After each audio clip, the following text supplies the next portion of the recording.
जय जगत गुरु, जय भारत। भारत देश के आप मेरे सभी भाई बहनों को मुझ पवन दास की तरफ से प्यार भरा नमस्कार, राम राम।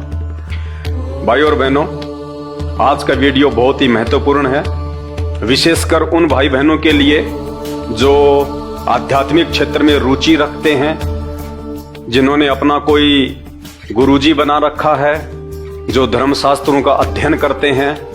आज उन भाई बहनों को 1 लाख रुपए घर बैठे कमाने का सुनहरा मौका है। जी हां, आप 1 लाख रुपए कमा सकते हैं आज। ये वीडियो अंत तक पूरा देखकर, स्क्रीन पे आप देख रहे होंगे, बस एक सवाल का जवाब दो, आधा घंटे में 1 लाख रुपए कमाओ। आप कितने ही भाई बहन 1 लाख रुपया कमा सकते हैं? कोई लकी ड्रॉ नहीं निकाला जाएगा, कोई 5 लोगों को चूज नहीं किया जाएगा। आप जितने भी लोग मुझे गलत साबित करेंगे, मैं आपसे 20 क्वेश्चन करूंगा। 20 क्वेश्चन, आपने केवल मुझे 1 क्वेश्चन पे गलत साबित करना है। और यदि आपने मुझे प्रमाणों के साथ गलत साबित कर दिया तो 1 लाख रुपए जो आप मेरे हाथ में देख रहे हैं, ये आपके हो सकते हैं। 1 लाख रुपए कमाने के लिए आज के टाइम में व्यक्ति को कितनी मेहनत करनी पड़ती है, कितनी भागा दौड़ करनी पड़ती है, कितना परेशान होना पड़ता है, तब कहीं जाके 1 लाख रुपया 2-3 महीने बाद उसकी पॉकेट में आता है। और यहां सिर्फ आधा घंटे में, जी हां, तरीका क्या है? केवल आपने अपने मोबाइल में रोजाना आधा घंटे सत्संग सुनना है। जी हां, केवल आधा घंटा रोजाना आपने अपने मोबाइल पे सत्संग सुनना है। झूठ नहीं बोलना, मार्केट में नहीं जाना, LIC के लिए लोगों से किस्तें लेके नहीं आना, सिर्फ घर बैठे, ऑफिस बैठे, गाड़ी में चलते फिरते, पार्क में बैठे बैठे केवल आधा घंटे आपने अपने मोबाइल पे सत्संग सुनना है। और यदि आपने मुझे 20 क्वेश्चन में से किसी एक क्वेश्चन के आंसर में भी प्रमाणों के साथ में गलत साबित कर दिया तो ये 1 लाख रुपया आपका हो सकता है। तो चलिए हम शुरुआत करते हैं आज के वीडियो की। वीडियो बहुत ही महत्वपूर्ण है, अंत तक देखिएगा। और यदि आप मुझे एक भी सवाल के जवाब में गलत साबित नहीं कर पाते हैं तो मैं आपको एक ऑप्शन दूंगा। ऑप्शन ये है, आप इस सवाल के जवाब को ढूंढने में अपने परिवार की मदद ले सकते हैं, अपने घर वालों की मदद ले सकते हैं, यार दोस्तों की मदद ले सकते हैं, और आप अपने गुरुजनों की भी मदद ले सकते हैं। वो गुरुजन जो आपको आध्यात्मिक पाठ पढ़ाते हैं, वो गुरुजी जो आपको भागवत की कथाएं सुनाते हैं, रामायण का पाठ करते हैं, महाभारत का पाठ करते हैं, आप उन गुरुओं से भी मदद ले सकते हैं। और वो गुरुजन भी 1 लाख रुपया कमा सकते हैं।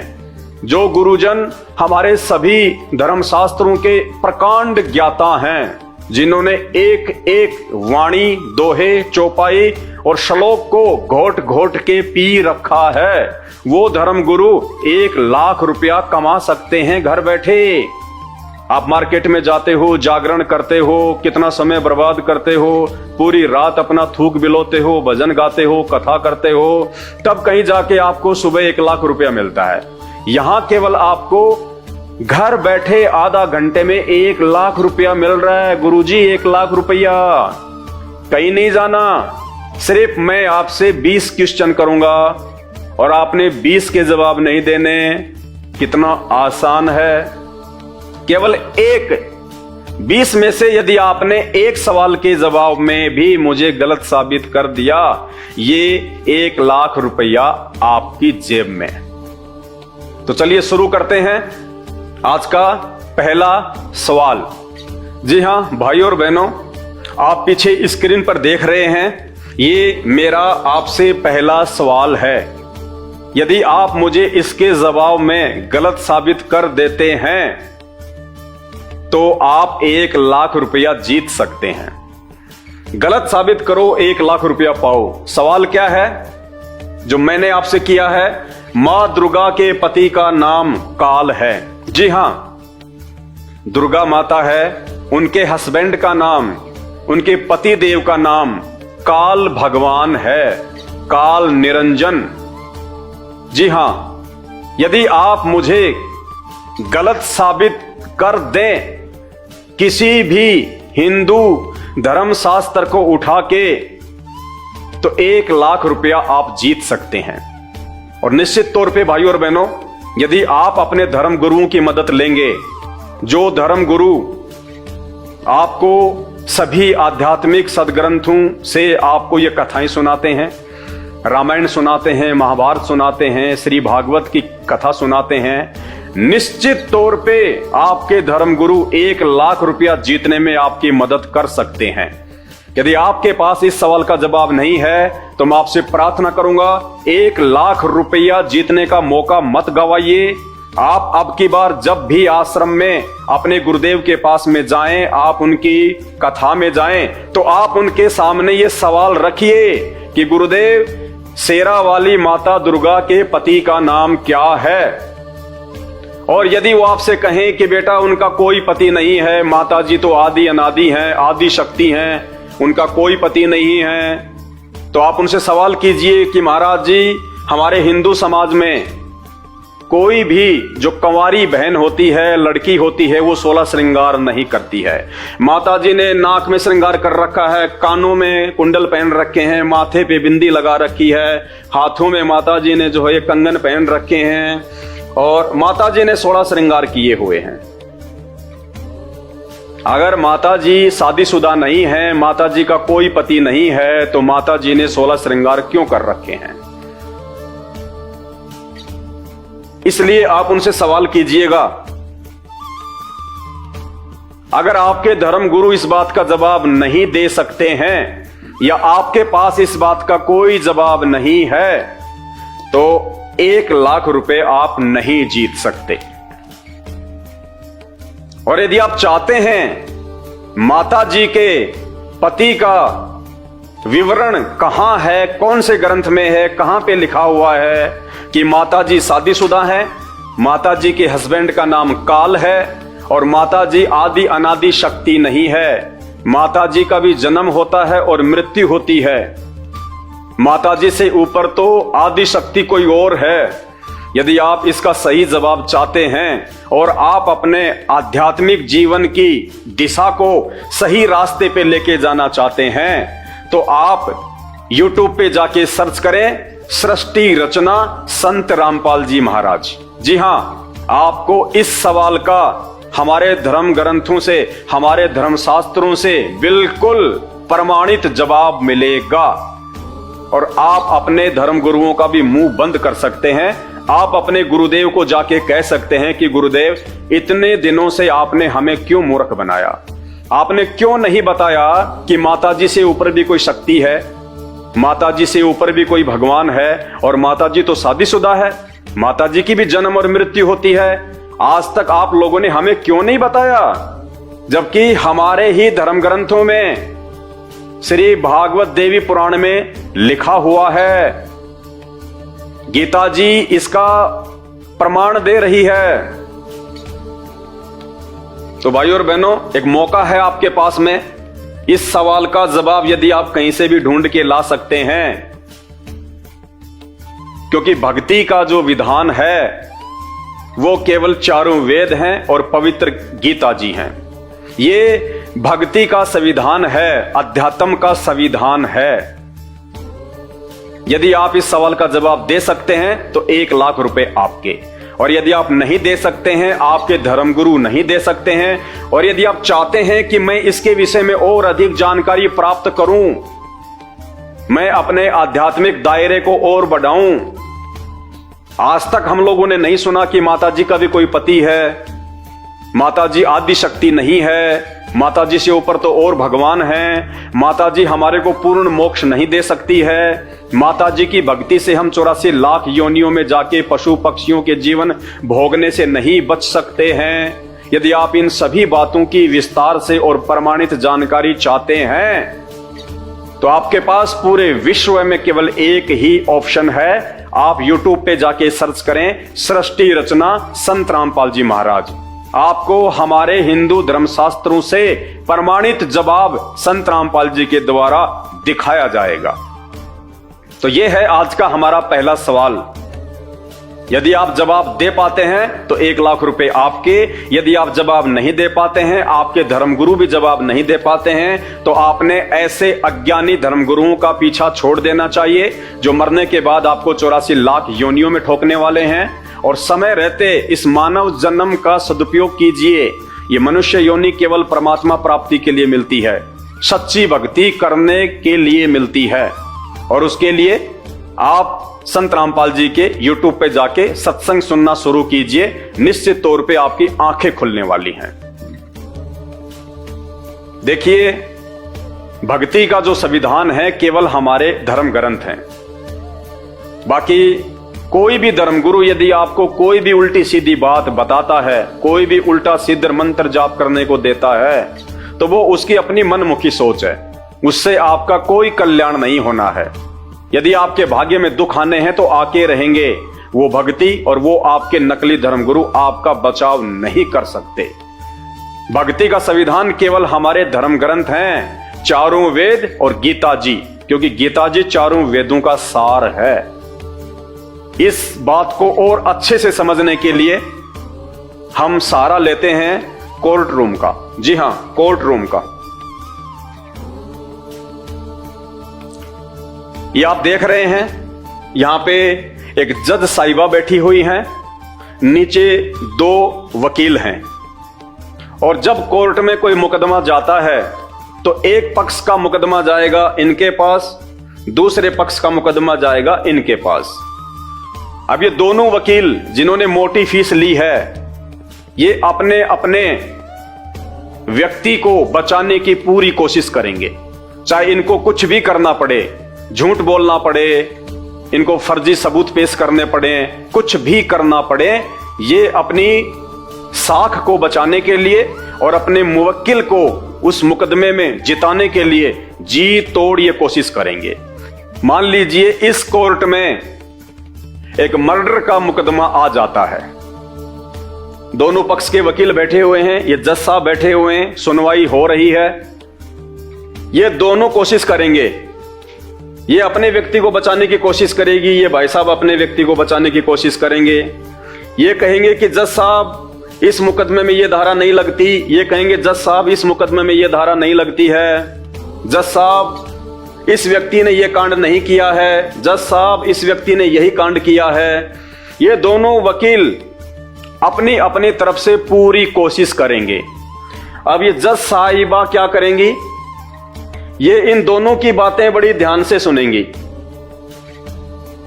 और इन दोनों की बातें सुनने के बाद में जब ये निर्णय लेती हैं, जब ये कोई जजमेंट देती हैं, तो ये इन वकीलों की बातों के आधार से नहीं देती हैं कि वकीलों ने जैसा बोल दिया वैसा इन्होंने फैसला दे दिया। ये इन दोनों की बातें बड़ी ध्यान से सुनेंगी और ध्यान से सुनने के बाद में फिर ये खुद निर्णय करेंगे कि वास्तव में इस व्यक्ति ने क्या अपराध किया है और इस अपराध की सजा क्या है। अब वो कहां से निर्णय करेंगी कि इस अपराध की क्या सजा है, ये ग्रंथ देख रहे हैं आप, ये कानून की किताब है, ये कानून का संविधान है। ये यहां से निर्णय करेंगी, ना कि इन वकीलों की बातों पे यकीन करेंगी। ये वकील तो झूठ भी बोल सकते हैं, फर्जी दस्तावेज भी पेश कर सकते हैं अपने व्यक्ति को अपनी फीस के चक्कर में बचाने के लिए, लेकिन अंतिम निर्णय जो इसने करना है वो केवल संविधान से करना है।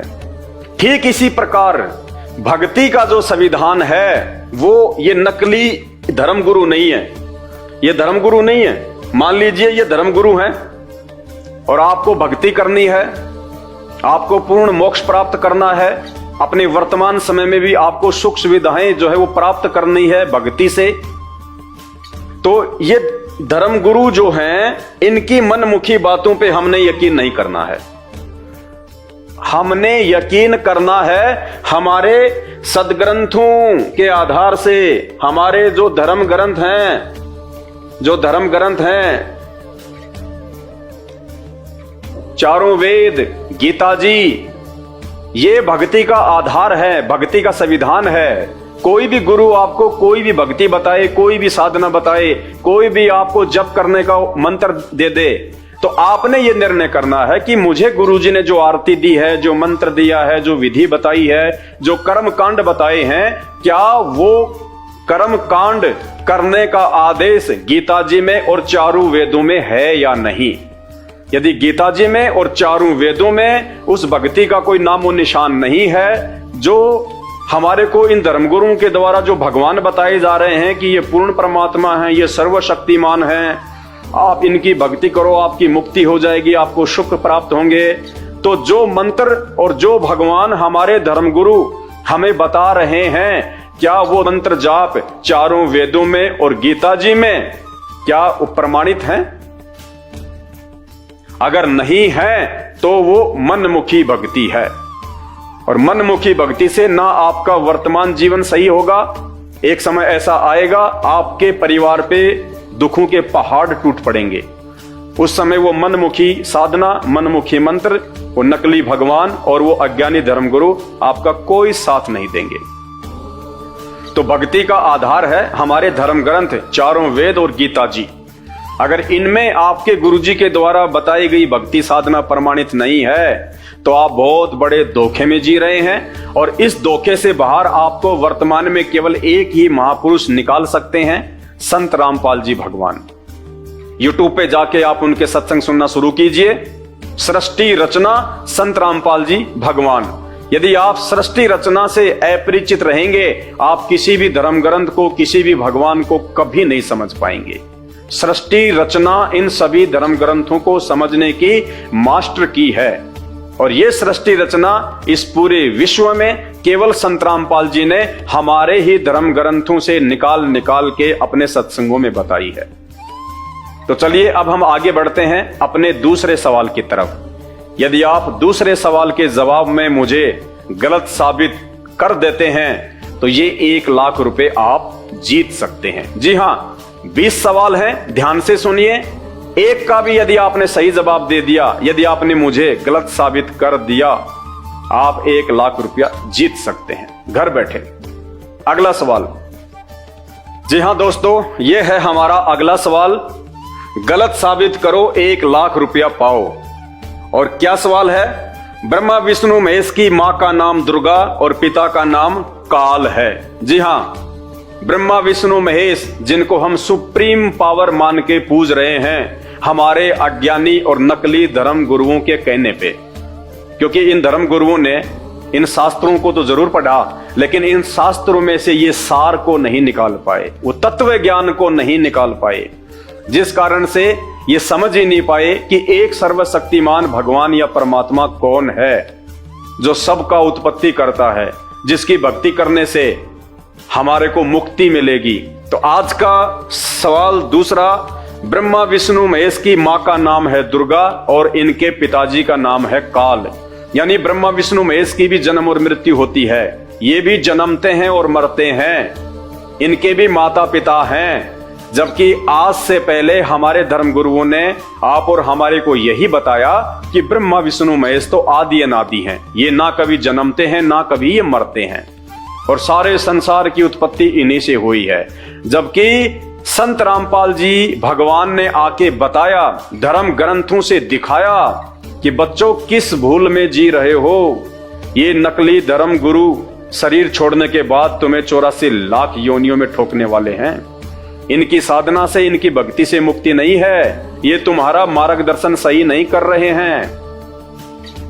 तो यदि आप इस पॉइंट पे मुझे झूठा साबित कर दें कि ब्रह्मा विष्णु महेश की कोई माता पिता नहीं है, तो ये 1 लाख रुपए आपके हो सकते हैं। प्रमाणित करना पड़ेगा शास्त्रों से कि ब्रह्मा विष्णु महेश के माता पिता नहीं हैं। आप अपने धर्मगुरुओं की मदद ले सकते हैं। आपके धर्मगुरु तो निश्चित तौर पे आपकी सहायता करेंगे, क्योंकि वो तो सारे वेद और ग्रंथों के मर्मज्ञ हैं। उन्होंने तो घोट के पी रखे हैं। वो तो जरूर आपको 1 लाख रुपए जीतने में आपकी मदद करेंगे। तो आप अपने धर्मगुरु की मदद लीजिए। अब की बार जब आप उनके सत्संग सुनने जाएं तो ये सवाल आप उनसे जरूर करें कि गुरुदेव 1 लाख रुपए जीतने का मौका मेरे हाथ से जा रहा है और आप मेरी अंतिम उम्मीद हैं, मुझे उम्मीद है कि आप मेरी मदद जरूर करेंगे। तो बताइए गुरुदेव, ब्रह्मा विष्णु महेश के माता पिता कौन हैं? क्या ब्रह्मा विष्णु महेश की माता का नाम शेरावाली दुर्गा और उनके पिता का नाम काल है? और यदि आपके गुरुदेव कहते हैं कि नहीं बेटा, ब्रह्मा विष्णु महेश के कोई माता पिता नहीं हैं, तो ये 1 लाख रुपए आपके नहीं हो सकते, क्योंकि आपका जवाब गलत है। और यदि आपको सही जवाब चाहिए तो आप संत रामपाल जी महाराज जी के सत्संग यूट्यूब पे जाके सुनना शुरू कर दीजिए। आपकी आंखों के तार से निकलने शुरू हो जाएंगे कि किस अंधकार में जीवन जी रहे थे हम तो इन नकली गुरुओं की शरण में आके भक्ति और भगवान के आसपास भी नहीं हैं। आसपास भी आपका कुमार्ग दर्शन कर रहे हैं वो लोग, आपके मानव जीवन को बर्बाद कर रहे हैं वो नकली धर्मगुरु, जो आज तक इन्हीं धर्म ग्रंथों से ये नहीं ढूंढ निकाल पाए, ये नहीं समझ पाए कि ब्रह्मा विष्णु महेश के माता पिता कौन हैं। और संत रामपाल जी ने पूरी दुनिया के सामने इन्हीं सदग्रंथों से प्रमाणित कर दिया कि ब्रह्मा विष्णु महेश की माता का नाम दुर्गा शेरावाली और उनके पिता का नाम काल है, ज्योति निरंजन। यदि आपके धर्मगुरु ये साबित कर दें, आपके गुरुदेव ये साबित कर दें कि ब्रह्मा विष्णु महेश की माता का नाम दुर्गा और उनके पिता का नाम काल नहीं है, तो ये 1 लाख रुपए आप जीत सकते हैं। हमारा अगला और तीसरा सवाल ध्यान से सुनिएगा। हो सकता है तीसरे सवाल का जवाब तो आपके गुरुजी जरूर दे देंगे, क्योंकि इतना तो ज्ञान होगा। जब इतने वर्षों से ये लोग ग्रंथ पढ़ रहे हैं, भागवत की कथाएं कर रहे हैं, आप लोगों को मीठे मीठे प्रवचन सुनाते हैं, तो निश्चित तौर पे 20 में से 1 का तो सही जवाब उनके पास में मिलेगा ही मिलेगा। तो वीडियो अंत तक पूरा ध्यान से देखिए और कोशिश कीजिए कि आज 1 लाख रुपए आप जीत लें, वरना भाई धिक्कार है आपके गुरुजी को और आपकी भक्ति करने को। क्योंकि जो भी सवाल आपसे पूछे जा रहे हैं वो वही सवाल हैं जो हमारे देवी देवता हैं, जिनकी हम लोग भक्ति कर रहे हैं, जिनकी कथाएं हमारे गुरुदेव हमें रोज सुनाते हैं। तो 20 में से 1 सवाल का जवाब तो मिलना चाहिए। अगर आप नहीं दे पाते हैं तो बताइए, क्या आपने सत्संग सुने, क्या आपने वो कथाएं सुनी फिर, और क्या आपके धर्मगुरुओं ने आपको कथाएं सुनाई? इसका मतलब वो टाइम पास कर रहे हैं अपने धार्मिक धंधे के लिए और आप भी अपना टाइम पास करने के लिए जाते हैं। तो भाई ये जो मानव जन्म मिला है ना, ये मनुष्य योनि जो 84 लाख योनियों के बाद मिलती है, ये टाइम पास के लिए नहीं मिलती है। इसका एक एक क्षण बड़ा कीमती है। तो अगला सवाल ध्यान से सुनिए। यह है हमारा अगला सवाल। गलत साबित करो, 1 लाख रुपए पाओ। हमारे को जन्म देने और मारने के पीछे काल का स्वार्थ है। हां जी, दास आपसे सवाल कर रहा है कि हम सभी लोगों को, जितने भी मानव शरीरधारी स्त्री और पुरुष हैं पूरे विश्व में, रोज जो मर रहे हैं, कोई एक्सीडेंट में, कोई शराब पी के, कोई बीमारी से, कोई वैसे मर रहा है, हम सबको मारने के पीछे एक ही भगवान का स्वार्थ है, काल का, जो कि दुर्गा जी का पति है और ब्रह्मा विष्णु महेश का पिताजी है। उसको कहते हैं काल। इस काल का स्वार्थ है। दुनिया के जितने भी व्यक्ति मरते हैं उन सबको मारने के पीछे इसका हाथ है, इसका स्वार्थ है। ये अपने स्वार्थ के लिए आप और हमारी मृत्यु करता है। सवाल कीजिए अपने धर्म गुरुओं से कि गुरुदेव, क्या हम सबको मारने और जन्म देने के पीछे किसी काल का स्वार्थ है? वो हमें क्यों मारता है, क्यों जन्म देता है? गुरुदेव आज मेरा जन्म हुआ, 20 साल तक तो मैंने पढ़ाई पढ़ी, उसके बाद 5-4 साल मेरे को नौकरी ढूंढने में लग जाते हैं, फिर मैं नौकरी लगता हूं, बड़ी मुश्किल से 15-20 साल में मैं कुछ पैसा इकट्ठा करता हूं, और जैसे ही मेरी उम्र 50 साल की हो जाती है, 60 साल की हो जाती है, जब वो सारे जीवन का सुख भोगने का समय आता है, तो कभी मेरा एक्सीडेंट हो जाता है, कभी मेरी आंखों के सामने मेरा बेटा मर जाता है, कभी मुझे भयंकर रोग हो जाता है। गुरुदेव ऐसा क्यों? कौन है वो भगवान जिसका स्वार्थ है हमारे को जन्म देने में और मारने में। मेरा भरा पूरा परिवार है, बच्चे हैं, नाती हैं, रिश्तेदार हैं, माता है, पिता है। मैं चाहता हूं कि हमेशा मैं उनके साथ में रहूं, खेलूं कूदूं, आराम से रहूं मैं उनके साथ में, और अचानक से ना जाने मेरी मृत्यु हो जाए, उनकी मृत्यु हो जाए, कोई भरोसा नहीं। माता पिता के सामने बेटा बेटी मर जाते हैं। कौन है वो भगवान जो ऐसा ये कुकर्म करता है और क्यों करता है? क्या स्वार्थ है उसका? तो आप ये सवाल अपने धर्मगुरुओं से कीजिएगा, अगर आपके पास में जवाब है। और यदि आप ये सोचते हैं कि हमारे को जन्म देने और मारने में किसी काल का कोई स्वार्थ नहीं है, तो आप अपने धर्म ग्रंथों से साबित कीजिएगा। आपको 1 लाख रुपए का ये इनाम दिया जाएगा। और यदि आप अपने धर्मगुरुओं से सवाल करते हैं, और करना चाहिए, जरूर करना चाहिए। जब बच्चे को कोई सवाल के जवाब में दिक्कत आती है तो वो अपने गुरुजी के पास जाके पूछता है, और यदि वो गुरुजी होगा वास्तव में तो सवाल का जवाब जरूर देगा। तो आध्यात्मिक क्षेत्र में आपने जो अपने गुरुजी बना रखे हैं, चाहे आप किसी भी संत या पंथ से संबंधित हैं, आप उनके पास जाइएगा और उनसे कहिए कि गुरुजी 1 लाख रुपए का सवाल है, क्या हमारे को जन्म देने में और मारने में काल का स्वार्थ है? और यदि आपके गुरुदेव कहते हैं कि बेटा कोई कालवाल नहीं है, किसी काल का कोई स्वार्थ नहीं है, तो फिर इसका सही जवाब आपको YouTube पे मिलेगा। आप YouTube पे जाके लिखिएगा सृष्टि रचना संत रामपाल जी भगवान।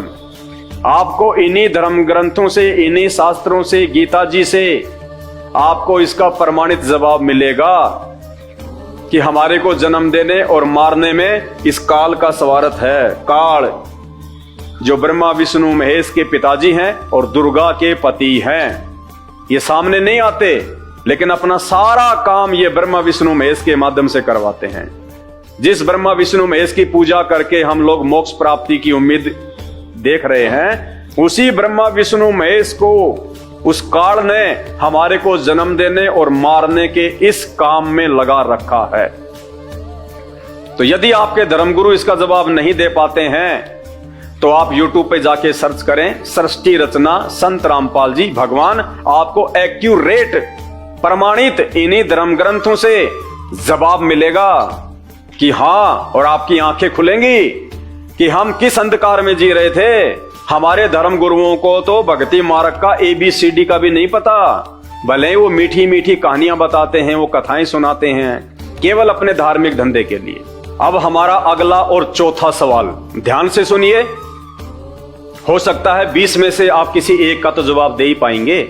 आप नहीं दे पाएंगे तो अपने धर्म गुरुओं की मदद लीजिए, अपने गुरुजियों की मदद लीजिए। आपके गुरुजी तो बड़े विद्वान हैं, वो तो जवाब देंगे ही देंगे, क्योंकि वो तो दिन रात इन ग्रंथों को पढ़ते हैं, आपको सुनाते हैं, तो उनको तो हर बात का पता होना चाहिए। तो आज का हमारा अगला और चौथा सवाल, जी हां, आप देख रहे हैं पीछे चौथा सवाल, गलत साबित करो 1 लाख पाओ। सवाल क्या है जो मैं आपसे कर रहा हूं? ब्रह्मा विष्णु महेश की पूजा करने वालों को गीता जी में 3 गालियां दी गई हैं। हाँ जी, सुन के आपको बड़ा आश्चर्य लग रहा होगा कि गीता जी में और ब्रह्मा विष्णु महेश की पूजा करने वालों को 3 गालियां दी गई हैं। हाँ जी, 3 गालियां दी गई हैं। अगर आप मुझे गलत साबित कर दें, अपने धर्म गुरुओं की मदद लेके, अपने रिश्तेदारों की मदद लेके, अपने यार दोस्तों की मदद लेके, या कोई भी आपका आड़ोसी पाड़ोसी जो आध्यात्मिक क्षेत्र में रुचि रखता है, और यदि हमें इस पॉइंट पे वो गलत साबित कर दे कि गीता जी में कहीं भी ब्रह्मा विष्णु महेश की भक्ति करने वालों को 3 गालियां नहीं दी गई है, तो ये 1 लाख रुपए आप जीत सकते हैं। और यदि आपने हमें गलत साबित नहीं किया, या आपके धर्म गुरुओं ने आपको इसका सही जवाब नहीं बताया, यदि आप अपने धर्म गुरुओं के द्वारा भी हमें गलत साबित नहीं कर पाते हैं, तो 1 लाख रुपए आप नहीं पा सकते। और यदि आप चाहते हैं कि वास्तव में हमें इसका सही जवाब चाहिए, कहां लिखा हुआ है, कौन से अध्याय में लिखा हुआ है, कौन से श्लोक में लिखा हुआ है, तो वो जवाब आपको पूरे विश्व में केवल संत रामपाल जी के सत्संग सुन के मिलेगा, केवल संत रामपाल जी के सत्संग सुनने से। इसलिए मैं आपसे कह रहा हूं, रोजाना आधा घंटे सत्संग सुनिए संत रामपाल जी का यूट्यूब पे, और विशेषकर सृष्टि रचना संत रामपाल जी भगवान। देखिए, गीता जी चारों वेदों का सार है। पहली बात तो वेद ही कितने सांकेतिक हैं, कोड वर्ड में हैं। वेदों को समझना आम साधु संत महात्मा के वश की बात नहीं है। और जो गीता जी है वो चारों वेदों का निष्कर्ष है, सार है। तो गीता जी को समझना, गीता जी के श्लोकों के गहरे रहस्यों को समझना आपके गुरुजियों के बस की बात नहीं है। ये शंकराचार्य, साधु संत महात्मा, मंडलेश्वर, इनके बस की बात नहीं है। ये जिंदगी में इन ग्रंथों का सार निकाल के आपको सही आध्यात्मिक दिशा नहीं दे सकते। तो यदि आप चाहते हैं कि हमें इन चीजों का पता चले कि हम तो ब्रह्मा विष्णु महेश और नीचे के देवी देवताओं की भक्ति में लगे हुए हैं, जब ब्रह्मा विष्णु महेश की भक्ति करने वालों को गीता जी में 3 गालियां दी गई हैं, तो गीता जी से बड़ा तो कोई ग्रंथ है ही नहीं। तो फिर हम भक्ति किसकी करें? फिर भगवान कौन है? फिर हमारा आध्यात्मिक जीवन कैसे जो है वो संवरेगा? तो इन सभी बातों की जानकारी के लिए और सत्य जानकारी के लिए, प्रमाणित जानकारी के लिए, इन हमारे सभी धर्म ग्रंथों से प्रमाणित जानकारी के लिए और गीता जी से ही संत रामपाल जी आपको उंगली रख रख के बताएंगे कि ये कौन सा अध्याय है, कौन सा श्लोक है, ध्यान से पढ़ लो। ये ब्रह्मा विष्णु महेश हैं और इनकी भक्ति करने वालों को गीता जी में ये 3 गालियां दी हुई हैं। तो आप YouTube पे जाके सर्च करें, सृष्टि रचना संत रामपाल जी भगवान, आपको इस सवाल का जवाब मिल जाएगा, जो जवाब आपके धर्मगुरु आपको नहीं दे सकते। अब आगे हमारा आज का 5वां सवाल, ध्यान से सुनिएगा, कोशिश करो भाई। अगर एक का भी जवाब ढूंढ के ले आओगे 1 लाख रुपए पाओगे, 1 लाख रुपए। कोशिश करो, थोड़ी कोशिश। आप 5 महीने में नहीं कमा पाते 1 लाख रुपए, यहां आपको केवल एक सवाल के जवाब में 1 लाख रुपए मिल रहे हैं। कोशिश कीजिए। देखिए अगला सवाल, गलत साबित करो 1 लाख पाओ। सवाल क्या है? गीता जी में व्रत रखने वालों की भक्ति को निष्फल बताया गया है। गीता जी में भगवान ने जो लोग व्रत करते हैं, व्रत रखते हैं, चाहे संतोषी माता का हो, चाहे शंकर जी का हो, चाहे हनुमान जी का हो, चाहे गणेश जी का हो, चाहे करवा चौथ का हो, चाहे एकादशी का हो, कोई भी व्रत गीता जी में मना किया गया है कि व्रत करने वालों की मुक्ति नहीं हो सकती, व्रत करने वालों की भक्ति असफल होती है, निष्फल होती है। जबकि आपके धर्मगुरु तो आपको व्रत करने की सलाह देते हैं। हमारे हिंदू समाज में माता बहनें सप्ताह में 2 या 3 व्रत तो रखती हैं, और यही कारण है कि उनके गर्भ भी जो है वो खराब हो जाते हैं, उनके घर में संकट भी आ जाते हैं, उनके बच्चे भी मर जाते हैं, हर प्रकार की समस्या वो परिवार वहन करता है। व्रत करते करते घर में संकट, दुख, परेशानियां, दुखों के पहाड़, फिर क्या लाभ दिया आपको उस व्रत ने? क्योंकि आप मनमानी भक्ति कर रहे हैं। गीता जी अध्याय नंबर 16, अर्जुन, जो लोग शास्त्र विधि को त्याग के मनमाना आचरण करते हैं, मनमानी भक्ति करते हैं, उनको कोई लाभ नहीं हो सकता, उनको मुक्ति नहीं मिल सकती। तो हमारा आपसे ये सवाल है कि गीता जी में व्रत रखने वालों की भक्ति को निष्फल बताया गया है, यूजलेस, बेकार, कोई फायदा नहीं है व्रत करने का, उल्टा नुकसान। तो आप यदि ये सोचते हैं कि व्रत करना गलत नहीं है और गीता जी में ऐसा कहीं भी नहीं लिखा हुआ है, तो भाई साहब आप हमें गलत साबित कीजिएगा, 1 लाख रुपए लीजिएगा। हाथ कंगन को आरसी क्या, पढ़े लिखे को फारसी क्या। गीता जी आपके धर्मगुरुओं के पास में है, आपके घर पे भी होगी, नहीं तो मार्केट में 100-150 रुपए की मिलती है। 100-150 रुपए खर्च करके यदि आप 1 लाख रुपए कमा रहे हैं तो देरी किस बात की? आज ही अपने धर्मगुरुओं को फोन लगाइए, या अब की बार जब आप उनके सत्संग में जाएं तो उनसे पूछना कि गुरुदेव, आपने तो कहा था कि आपको ये व्रत करना चाहिए, आपको ये व्रत करने से ये फायदा मिलेगा, और गुरुदेव गीता जी तो मना कर रही है कि व्रत करने वालों की तो मुक्ति नहीं हो सकती, वो 84 लाख योनियों में जाते हैं, गधे कुत्ते सूअर बनते हैं। गीता ज्ञान देने वाला भगवान मना कर रहा है। जब गीता जी मना कर रही है तो गीता जी से ज्यादा बढ़ के भक्ति और कहां है? भक्ति की जानकारी तो गीता जी में ही है। तो गुरुदेव आप बताइए, क्या ये सही बात है या फिर ये गलत है? और यदि आपके गुरुदेव कहें कि बेटा नहीं ये गलत है, तुम्हें कोई भ्रमित कर रहा है, तो भाई फिर आप YouTube पे जाइए और YouTube पे जाके सर्च कीजिए सृष्टि रचना संत रामपाल जी भगवान। आपको एक्यूरेट और प्रमाणित गीता जी से दिखाएंगे संत रामपाल जी कि गीता जी का ये अध्याय और ये श्लोक। और देखो बच्चों, स्पष्ट लिखा हुआ है, व्रत करने वालों की मुक्ति नहीं होगी, व्रत करने वालों को कोई लाभ नहीं होगा। जब कभी उनके पाप कर्म उजागर होंगे, उनके घर में संकट आएंगे, उनके शरीर में परेशानियां होंगी। तो यदि आप हमें गलत साबित कर देते हैं तो 1 लाख रुपए आपके, और यदि आप गलत साबित नहीं कर पाते हैं तो 1 लाख रुपए तो आप जीत नहीं पाएंगे। लेकिन यदि आप चाहते हैं कि इस विषय में मुझे पूरी जानकारी मिले, तो एकमात्र धर्म गुरु पूरे विश्व में संत रामपाल जी हैं, जो आपको गीता जी का और वेदों का, किसी भी धर्म ग्रंथ का सही ज्ञान दे सकते हैं। आपके आध्यात्मिक जीवन की दिशा को सही दिशा में लेके जा सकते हैं। अन्यथा आपके जो गुरुजी हैं, जो धर्म गुरु हैं, वो आपको गलत दिशा में लेके जा रहे हैं। और ये शरीर छूटने के बाद आप गधे कुत्ते सुअर बनने से, अर्थात 84 लाख योनियों में जाके महा दुख भोगने से नहीं बच सकते। भाई और बहनों, विचार करो, ये आप लोगों पे उस परमपिता परमेश्वर की कोई विशेष मेहर है जो आपको इस प्रकार के वीडियो देखने और सुनने को मिल रहे हैं, ताकि आप अपनी आंखें खोलें। ये भक्ति मार्ग है, कोई मजाक नहीं है। इन 84 लाख योनियों से बचने का एकमात्र साधन ये शरीर है। और ये शरीर से केवल यदि हम सही साधना करेंगे, सही भगवान को चूज करके, सही सतगुरु को चूज करके अगर भक्ति करेंगे, तो हम इन 84 लाख योनियों से बाहर हो सकते हैं। अन्यथा अगला जन्म गधा कुत्ता सुअर फिर कोई नहीं समझाएगा, और समझाएगा तो आप समझने के लायक भी नहीं रहेंगे, क्योंकि ये बातें आपको केवल इस मानव शरीर में समझ आ सकती हैं। तो भाई और बहनों, अब हम बढ़ते हैं अगले सवाल की तरफ, और कोशिश कीजिएगा कि आज आप 1 लाख रुपए जीतें। अगर आप जवाब नहीं दे पाते हैं, यदि आप हमें गलत साबित नहीं कर पाते हैं, तो आप अपने धर्म गुरुओं की मदद लीजिए, अपने गुरुजियों की मदद लीजिए। और यदि आपके धर्मगुरु, आपके गुरुजी भी आपकी मदद नहीं कर पाते हैं, तो भाई धिक्कार है ऐसे धर्म गुरुओं को जो रात दिन इन धर्म ग्रंथों का अध्ययन करते हैं। इन धर्म ग्रंथों को पढ़ने के बाद में इनमें लिखी हुई कथा और कहानियां आप जैसे भोले भाले भक्तों को सुनाते हैं, और धर्म के नाम पे अपने दान पेटियां भर रहे हैं। भाई धिक्कार है ऐसे धर्म गुरुओं को।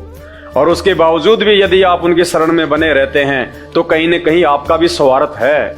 अन्यथा जो बुद्धिमान व्यक्ति होगा, वो ऐसे नकली धर्म गुरुओं को त्याग देगा जो आपका मानव जीवन बर्बाद कर रहे हैं अपने स्वार्थ के लिए। तो चलिए अब बढ़ते हैं अगले सवाल की तरफ।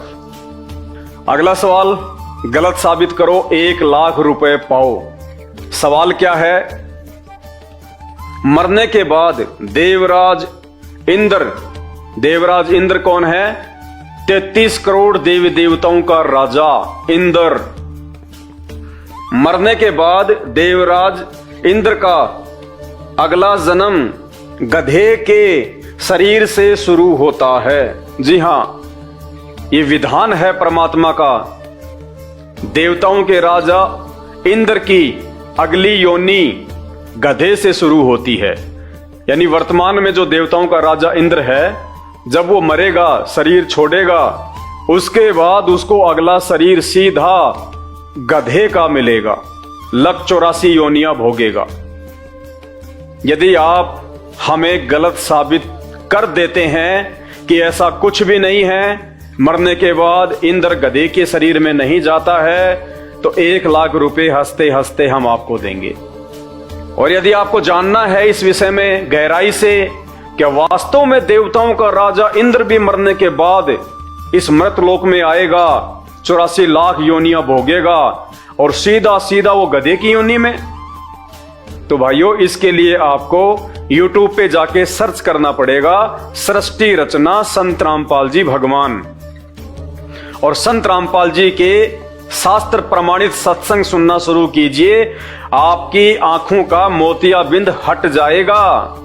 जो अज्ञानता का पर्दा इन नकली धर्म गुरुओं ने आपकी आंखों पे डाल रखा है वो हट जाएगा। आपको दूध का दूध और पानी का पानी अलग अलग दिखाई देने लगेगा।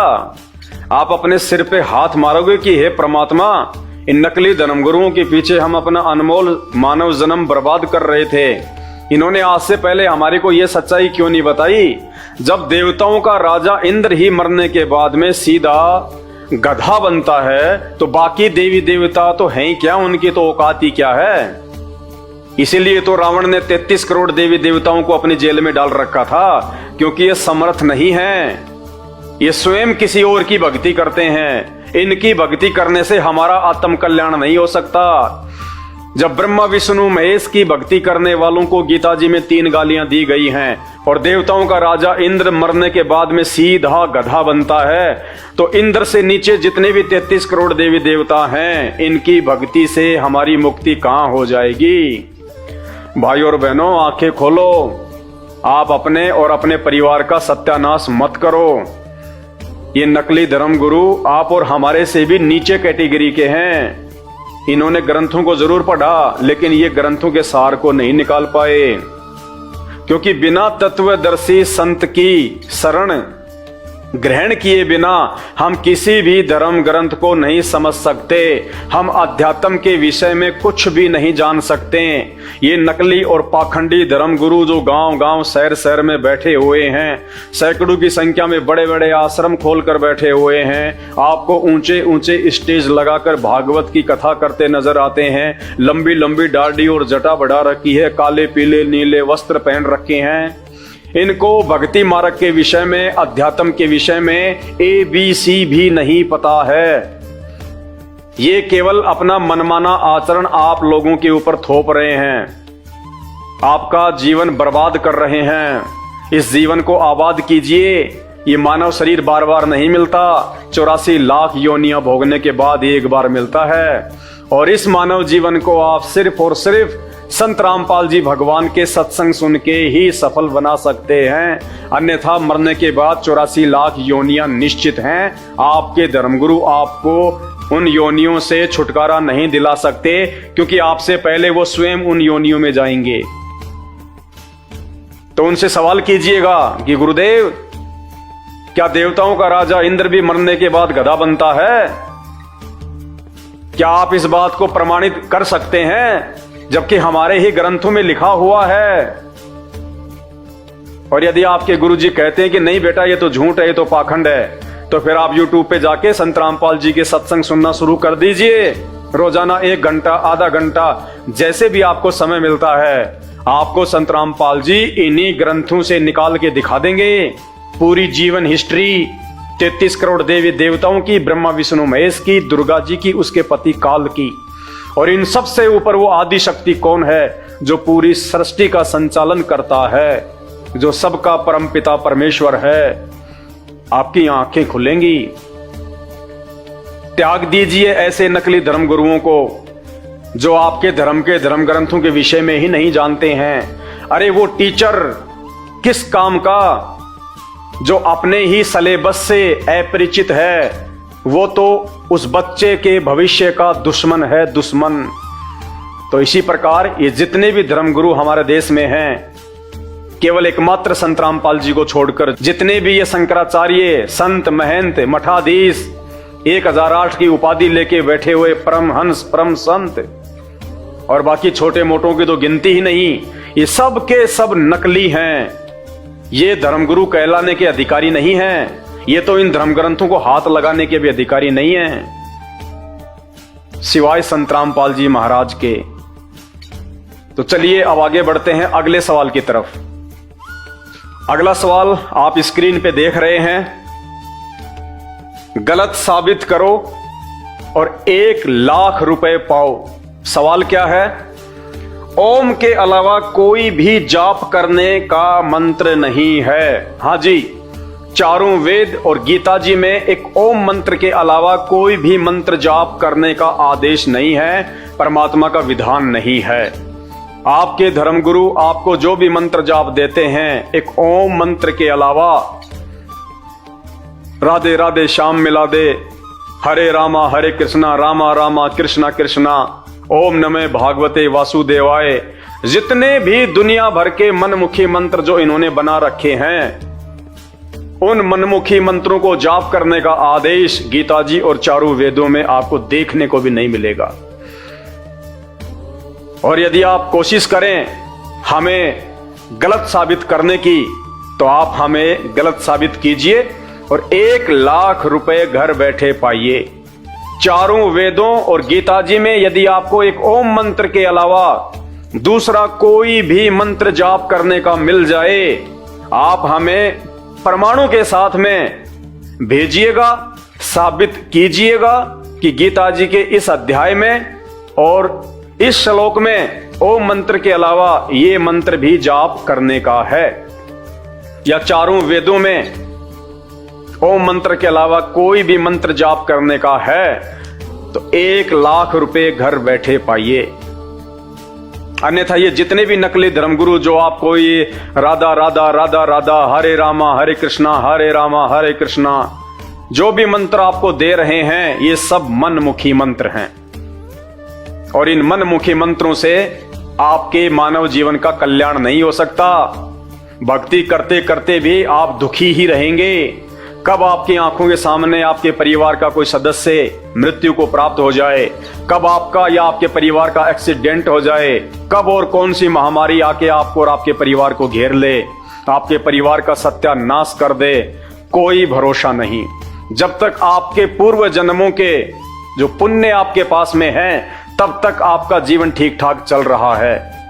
आप सोच रहे हैं कि हमने तो गुरुजी बना रखे हैं, गुरुजी जैसा कहते हैं वैसा हम करते हैं, गुरुजी के द्वारा दिया गया मंत्र जाप करते हैं, गुरुजी को हम दान धर्म भी कर रहे हैं। जी नहीं, उससे आपको किसी प्रकार का कोई फायदा नहीं, यदि आपकी भक्ति चारों वेद और गीता जी के अनुसार नहीं है तो। जिस भी देव को आप अपना इष्ट मानकर पूज रहे हैं, यदि वो देव गीता जी और वेदों के अनुसार पूर्ण नहीं है, तो आपकी भक्ति निष्फल है। आप केवल अपना समय और श्वासें बर्बाद कर रहे हैं।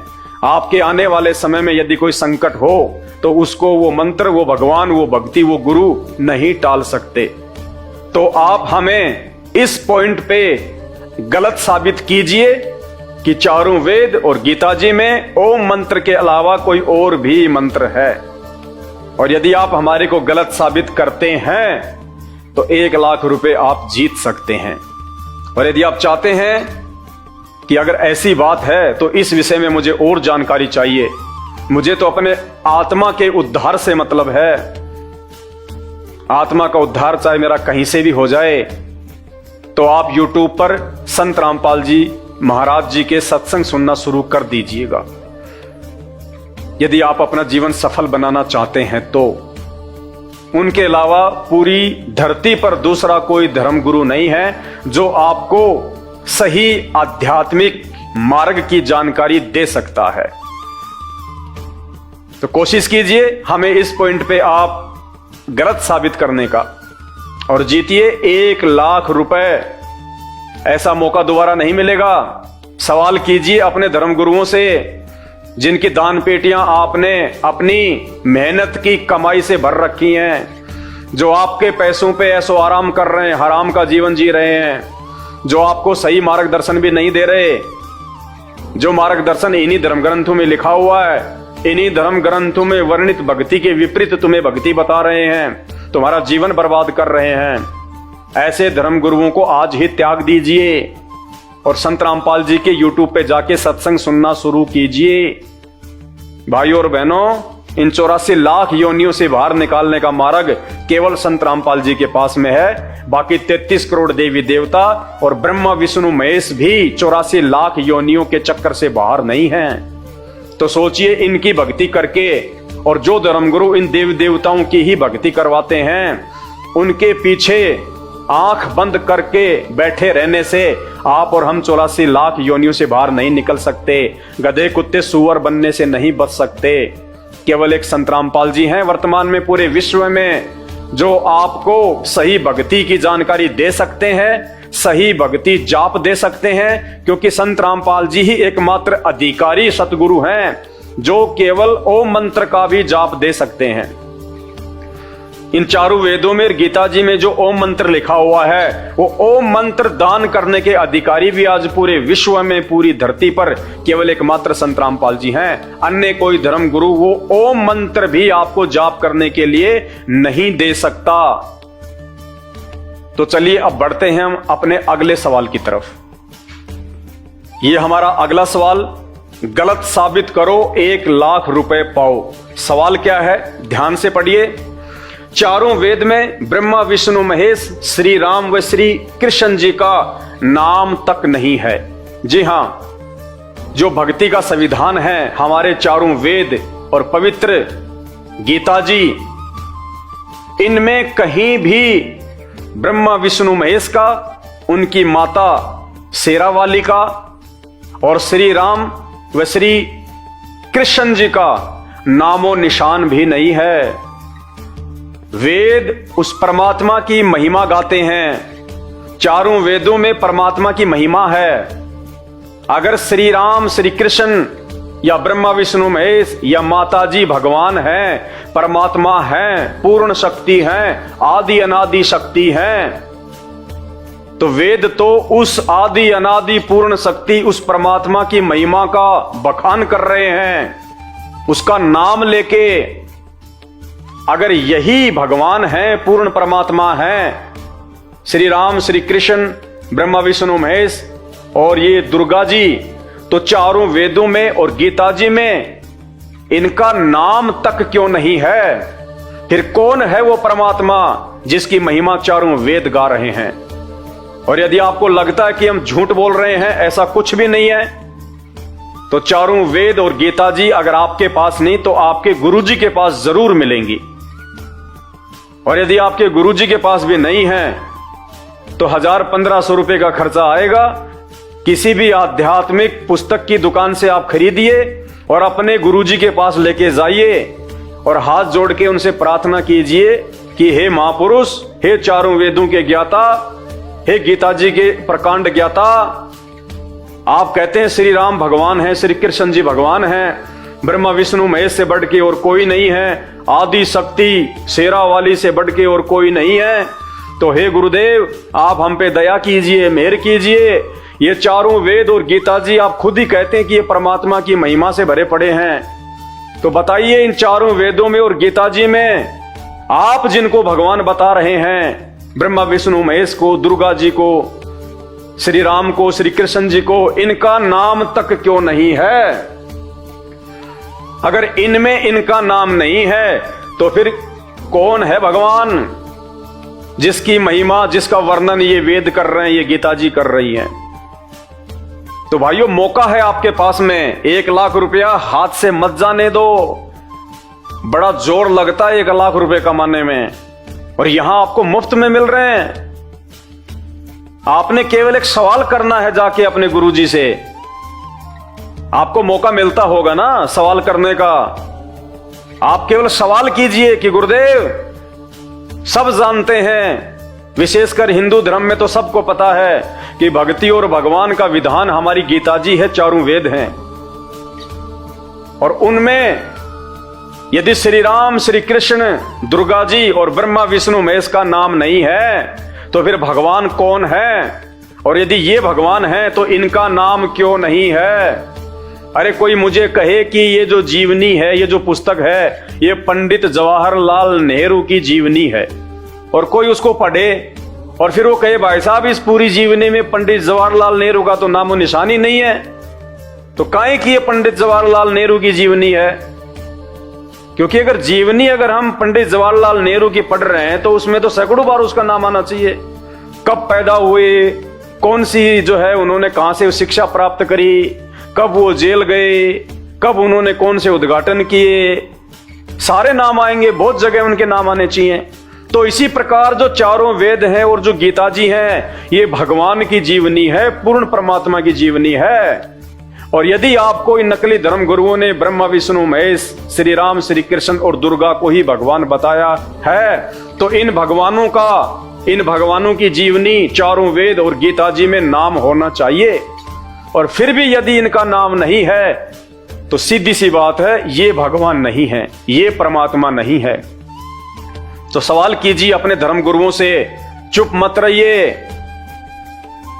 क्योंकि धर्म गुरु होता है वो आध्यात्मिक क्षेत्र में लोगों का मार्गदर्शन करता है, और मार्गदर्शन करने वाला यदि उल्टी दिशा दे रहा है तो सवाल करना हमारा हक है, अधिकार है। वो टीचर नहीं कहा जा सकता जो बच्चों को पाठ्यक्रम से बाहर की जानकारी देता है, वो दुश्मन है उसका। इसी प्रकार ये जितने भी धर्मगुरु हैं ये अपने आप को आध्यात्मिक क्षेत्र का टीचर कहते हैं, धर्म गुरु कहते हैं, ये गुरु कहते हैं, अपने आप को संत कहते हैं। और यदि ये हमारे धर्म ग्रंथों से परिचित नहीं हैं तो इनको कोई अधिकार नहीं है इन धर्म ग्रंथों को हाथ लगाने का, जो हमारे अनमोल मानव जीवन के साथ में खिलवाड़ कर रहे हैं। तो भाइयों और बहनों, या तो अपने धर्म गुरुओं से सवाल कीजिए, इन प्रश्नों के जवाब लीजिए, और यदि आपको नहीं दे पाते हैं तो आप YouTube पे जाके संत रामपाल जी के सत्संग सुनना शुरू कर दीजिए। आंखें फटी की फटी रह जाएंगी, और उन नकली धर्म गुरुओं को त्यागने में आप जरा भी संकोच नहीं करेंगे, जरा भी शर्मा शर्मी नहीं करेंगे, क्योंकि आपको तो अपने आत्म कल्याण से मतलब है। तो कोशिश कीजिएगा इस पॉइंट पे हमारे को झूठा साबित करने का, और जीतिए 1 लाख रुपए। और नहीं जीत पाते हैं तो ये आपका दुर्भाग्य, लेकिन ये दुर्भाग्य आपका उस समय सौभाग्य में तब्दील हो सकता है जब आप YouTube पे जाके संत रामपाल जी के सत्संग सुनना शुरू कर देंगे। उसके बाद आपको 1 लाख ही नहीं, आपको 1 करोड़ से भी ज्यादा आपको फायदा मिलेगा, आपको लाभ मिलेगा, जब आपको पता चलेगा कि इस मानव जीवन की तो कोई कीमत ही नहीं है। और आज से पहले तो इन नकली धर्म गुरुओं के चक्कर में हम इसको बर्बाद कर रहे थे, और अब संत रामपाल जी ने हमें आध्यात्मिक क्षेत्र की सत्य और प्रमाणित जानकारी दे दी है। हमें इन धर्म ग्रंथ शास्त्रों से एक भगवान निकाल के दे दिया, हमें वास्तविक भक्ति मंत्र दे दिया जिसकी कोई कीमत नहीं है, हमें 84 लाख योनियों में जाने से बचा लिया। तो बताइए भाई और बहनों, 1 लाख रुपया तो उसके आगे कुछ भी नहीं है। यदि आपने संत रामपाल जी के सत्संग सुन के अपने इस जीवन को सफल बना लिया तो चलिए आगे बढ़ते हैं हमारे अगले सवाल की तरफ। हमारा अगला सवाल, गलत साबित करो 1 लाख रुपए पाओ। तीर्थ व धाम यात्रा से पुण्य के बजाय सिर पर पाप कर्मों का भार चढ़ता है।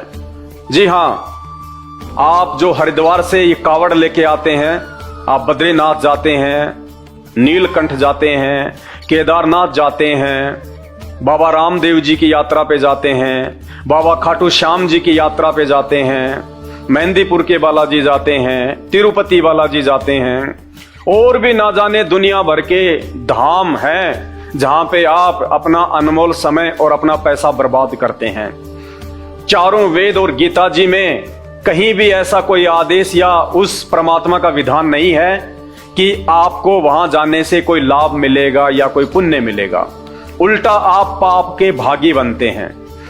और यदि आपके धर्मगुरु या आप किसी भी धर्म ग्रंथ से जो कि भक्ति का विधान है गीता जी और चारों वेदों में, यदि आप ये दिखा दें, आप ये साबित कर दें कि भगवान की तरफ से तीर्थ यात्रा पे जाने का या धाम पर जाने का आदेश है, तो 1 लाख रुपए आपके। ये केवल मनमुखी साधना है। मनमुखी धर्म गुरुओं ने अपनी तरफ से भगत समाज को भ्रमित किया हुआ है केवल अपने धार्मिक धंधे के लिए। बाकी हमारे सदग्रंथों में, हमारे धर्म ग्रंथों में तीर्थ यात्रा पर जाने से लाभ मिलेगा या पुण्य मिलेगा ऐसा कहीं नहीं लिखा हुआ है, और ना ही परमात्मा की तरफ से ऐसा कोई विधान या आदेश है। और जब हम उस परमात्मा के आदेश को छोड़ के मनमुखी लोगों के कहने पे मनमुखी साधना शुरू कर देते हैं तो हम उस परमात्मा के दोषी बनते हैं। तो यदि इस पॉइंट पे हम गलत हैं तो आप हमारे को चारों वेद और गीता जी से प्रमाणित कीजिए, और 1 लाख रुपया जीतने का मौका अपने हाथ से मत गवाइए। आपके पास जवाब नहीं है तो आपके गुरुजी, आपके धर्मगुरु, आप उनसे सवाल कीजिए। यही सवाल जो मैं आपसे कर रहा हूं। यदि आपके धर्मगुरु इसका जवाब दे देते हैं और आपके धर्मगुरु कहते हैं कि बेटा गंगा जी में नहाने से बहुत लाभ है, गया जी में जाके स्नान करने से बहुत लाभ है, कावड़ लाने से बहुत लाभ है, तो आप 1 लाख रुपए जीत सकते हैं यदि आपके गुरुजी परमाणु के साथ यदि ये साबित कर दें तो। और यदि आपके गुरुदेव भी धर्मशास्त्रों से प्रमाणित नहीं कर पाते हैं तो त्याग दीजिए ऐसे नकली धर्म गुरुओं को जो अपने ही धर्म ग्रंथों के विषय में कि इनमें भक्ति और भगवान के विषय में क्या लिखा हुआ है, तीर्थों के विषय में क्या लिखा हुआ है, देवी धाम के विषय में क्या लिखा हुआ है। और यदि आप जानना चाहते हैं सच्चाई कि तीर्थों पे जाने से लाभ है या नहीं है, गंगा स्नान करने से, गया स्नान करने से लाभ है या नहीं है, या उल्टा नुकसान है, तो आप YouTube पे जाके सर्च कीजिए सत्संग संत रामपाल जी महाराज, आपकी आंखें खुल जाएंगी। इन्हीं धर्म ग्रंथों से संत रामपाल जी ने यह प्रमाणित कर रखा है कि यदि आप इन तीर्थों पे जाते हैं, इन धामों पे जाते हैं, तो आपको पुण्य के बजाय पाप अधिक मिलते हैं, पाप जो आपको 84 लाख योनियों से बाहर नहीं निकलने देंगे, क्योंकि ये हमारा जो मानव जीवन है ये पाप और पुण्य के आधार से चलता है। तो भाई और बहनों, आंखें खोलो। आप 21वीं सदी के आप शिक्षित युवा हैं, व्यक्ति हैं। आज भी यदि आप सोच विचार करके आध्यात्मिक जीवन में आगे नहीं बढ़ेंगे और किसी भी नकली संत महात्मा या धर्म गुरु के कहने से या उसकी बनावट को देख के कि बाबा जी ने तो बहुत बड़ी जटा बढ़ा रखी है, या बिल्कुल बाबा जी ने बाल जो है सफाचट करवा रखे हैं, गले में रुद्राक्ष की माला है, और बाबा जी ने तो लाल लंगोटा पहन रखा है, पीले वस्त्र पहन रखे हैं, 24 घंटे राधा राधा करता रहता है। इन चीजों को देख के यह साबित नहीं होता है कि वो धर्मगुरु भक्ति और भगवान से परिचित है। भक्ति और भगवान की जानकारी हमारे धर्म ग्रंथों में है, क्योंकि हमारे धर्म ग्रंथ ये शास्त्र भक्ति और भगवान का विधान है। जो धर्म गुरु इनके आधार से भक्ति नहीं देता है और इनमें लिखी हुई भक्ति और भगवान के अनुसार हमें हमारे आध्यात्मिक जीवन पे मार्गदर्शित नहीं करता है, वो नकली है, वो पाखंडी है, वो ठग है। वो आपको ठग रहा है, आपके जीवन को ठग रहा है, आपकी कीमती श्वासों को ठग रहा है, आपको पैसे से ठग रहा है। ऐसे लोगों का साथ छोड़ने में आपको तनिक भी शंका नहीं होनी चाहिए, जो आपका जीवन बर्बाद कर रहा है। तो YouTube पे जाके सत्संग सुनना शुरू करें संत रामपाल जी महाराज जी के, आपकी आंखें खुल जाएंगी। और विशेषकर सृष्टि रचना को जरूर पढ़ें, क्योंकि जब तक आप सृष्टि रचना के विषय में परिचित नहीं होंगे, आपको किसी भी धर्म का कोई भी धर्मशास्त्र समझ में नहीं आएगा। तो चलिए बढ़ते हैं अब अगले सवाल की तरफ। आज का हमारा अगला सवाल स्क्रीन पे, गलत साबित करो 1 लाख रुपए पाओ। सवाल क्या है? शिवलिंग की पूजा व कावड़ यात्रा मनमाना आचरण है। शिवलिंग की पूजा, एक पत्थर का शिवलिंग बना के उसको पूजना, उस पे दूध डालना, उस पे बेलपत्र चढ़ाना, उस पे जल चढ़ाना, उस पे अगरबत्ती और धूपबत्ती लगाना, या जब भी महाशिवरात्रि आती है वहां जाके बेर चढ़ाना, वहां पे गाजर चढ़ाना, दूध चढ़ाना, पूजा पाठ करना, ये सब मनमाना आचरण है। हमारे चारों वेदों में और गीता जी में शिवलिंग की पूजा का या फिर शिवलिंग के ऊपर दूध चढ़ाना या फिर ये कावड़ लेके आना, इसका कहीं कोई विधान नहीं है। क्योंकि जिस समय ये वेद लिखे गए थे उस समय तो भगवान शंकर का जो है वो जन्म भी नहीं हुआ था, और ना ही भगवान शंकर ने अपने भक्तों को यह आदेश दिया है कभी कि आप हमारे शिवलिंग की पूजा करो, या फिर आप हरिद्वार जाके आप वहां से गंगा जल लेके आओ, फिर आप गांव में आके मेरे मंदिर पे चढ़ाओ, शिवलिंग पे चढ़ाओ। विचार करने की बात है, ये गंगा उसी शिव शंकर भगवान के लोक से आ रही है। शंकर भगवान के लोक से ये गंगा आ रही है, और वो भगवान आपके एक लोटे गंगा जल का जो है वो प्यासा नहीं है। जो पूरी की पूरी जो गंगा है वो भगवान शंकर के ही लोक से आ रही है। किसी भी धर्म ग्रंथ में यह मनमाना आचरण करने का आदेश नहीं है।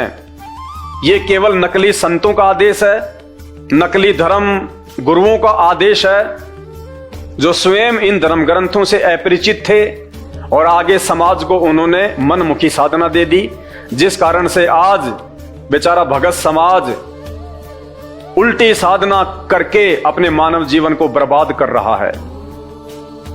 यदि हमारी भक्ति गीता जी के अनुसार नहीं है, वेदों के अनुसार नहीं है, तो चाहे हम कितना ही प्रयास क्यों ना कर लें, कितनी बार हम हरिद्वार जाके कावड़ क्यों ना ले आए, कितना ही हम शिवलिंग के ऊपर जल क्यों ना चढ़ा लें, यदि भगवान शंकर इन साधनाओं से खुश है तो क्यों नीलकंठ पे यात्री मरते हैं, अमरनाथ की यात्रा में यात्री मरते हैं, केदारनाथ में वहां पे जो पहाड़ है वो नीचे गिर जाते हैं, कभी 10,000 तो कभी 20,000 यात्री मर जाते हैं।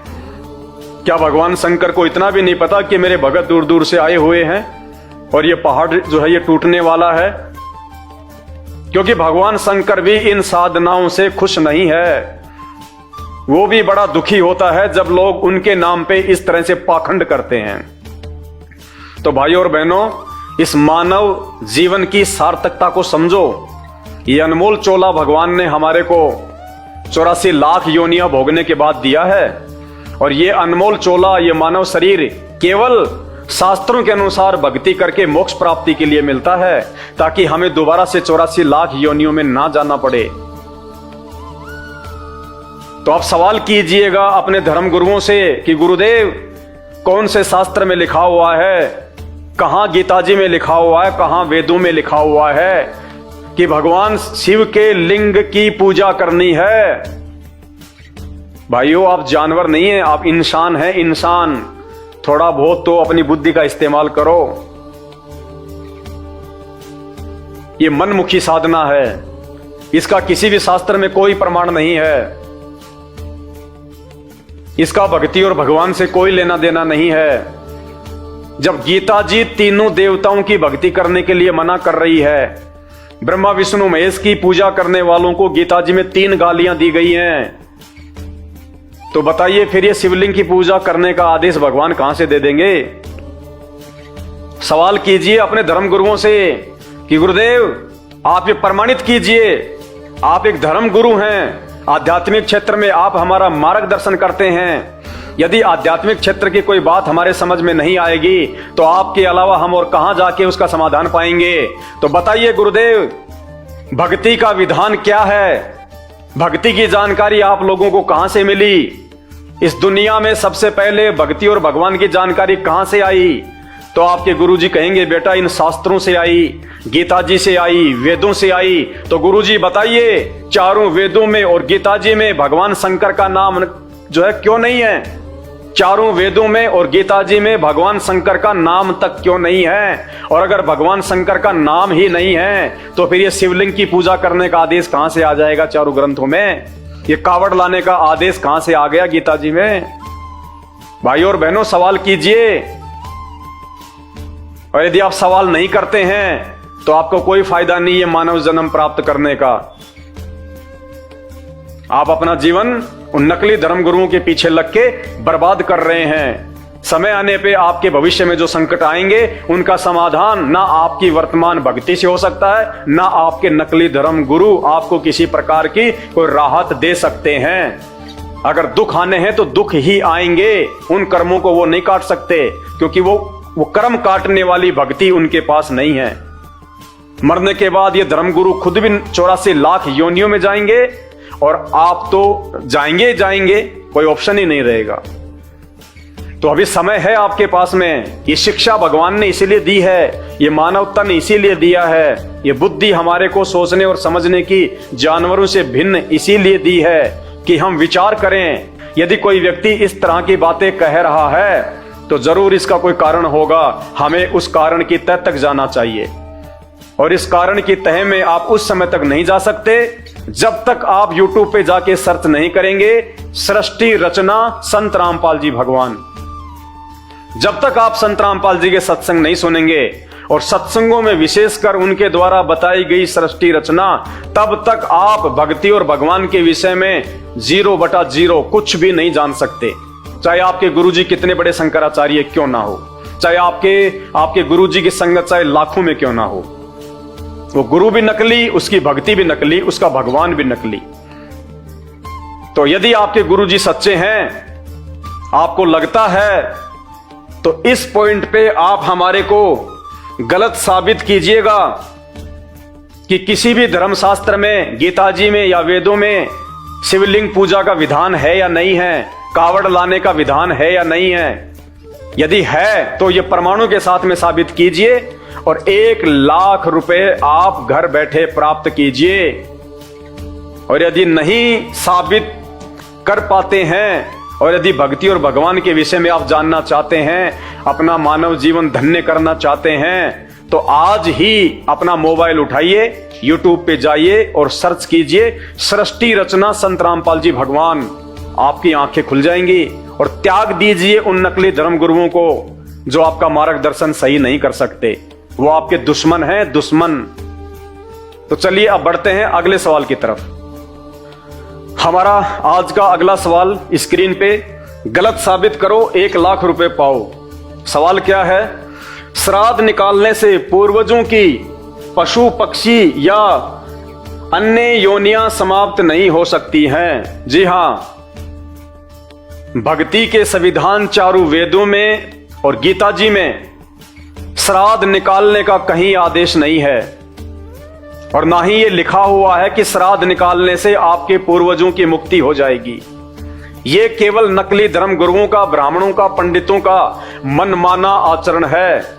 क्योंकि ये धर्मगुरु, ये पंडित, ये ब्राह्मण जो आध्यात्मिक क्षेत्र में आप और हमारा मार्गदर्शन करते आए हैं आज से पहले, ये हमारे धर्म ग्रंथों से परिचित नहीं हैं, ये शास्त्रों से परिचित नहीं हैं। इनको इन शास्त्रों में लिखी हुई गहरी और गूढ़ सच्चाई की जानकारी नहीं है। क्योंकि तत्वदर्शी संत की शरण में आए बिना आप किसी भी धर्म ग्रंथ को नहीं समझ सकते, नहीं जान सकते। गीता जी अध्याय नंबर 15 श्लोक नंबर 1 से 4 और गीता जी अध्याय नंबर 4 श्लोक नंबर 34, जिसमें तत्वदर्शी संत के विषय में विस्तार से जानकारी दी गई है। और वही तत्वदर्शी संत इन धर्म ग्रंथों का सार निकाल के भगत समाज को दे सकता है। अन्यथा इस पृथ्वी पे कोई भी गुरु, धर्मगुरु या शंकराचार्य ऐसा नहीं है जो आपको इन शास्त्रों का सार निकाल के और आपको यथार्थ जानकारी भक्ति और भगवान के विषय में दे सके।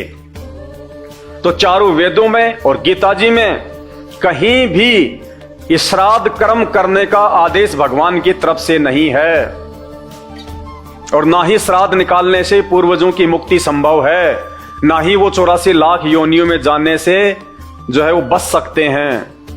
ये नकली धर्मगुरुओं का, नकली पंडितों का, नकली ब्राह्मणों का जो पूजा पाठ के नाम पे अपना परिवार पालन पोषण कर रहे हैं, ये केवल उनका धंधा है।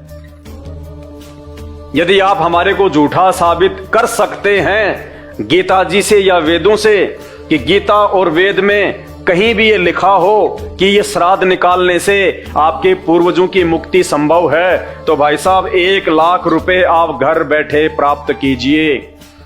और यदि आप हमें गलत साबित नहीं कर सकते हैं और यदि आप सच्चाई से रूबरू होना चाहते हैं कि यदि ऐसी बात है, तो फिर हमारे को सत्य आध्यात्मिक ज्ञान कहां से प्राप्त होगा? तो पूरे विश्व में, पूरी धरती पे केवल एक ही धर्मगुरु है वर्तमान में जो आपको गीता और वेदों के अनुसार सत्य आध्यात्मिक जानकारी दे सकता है।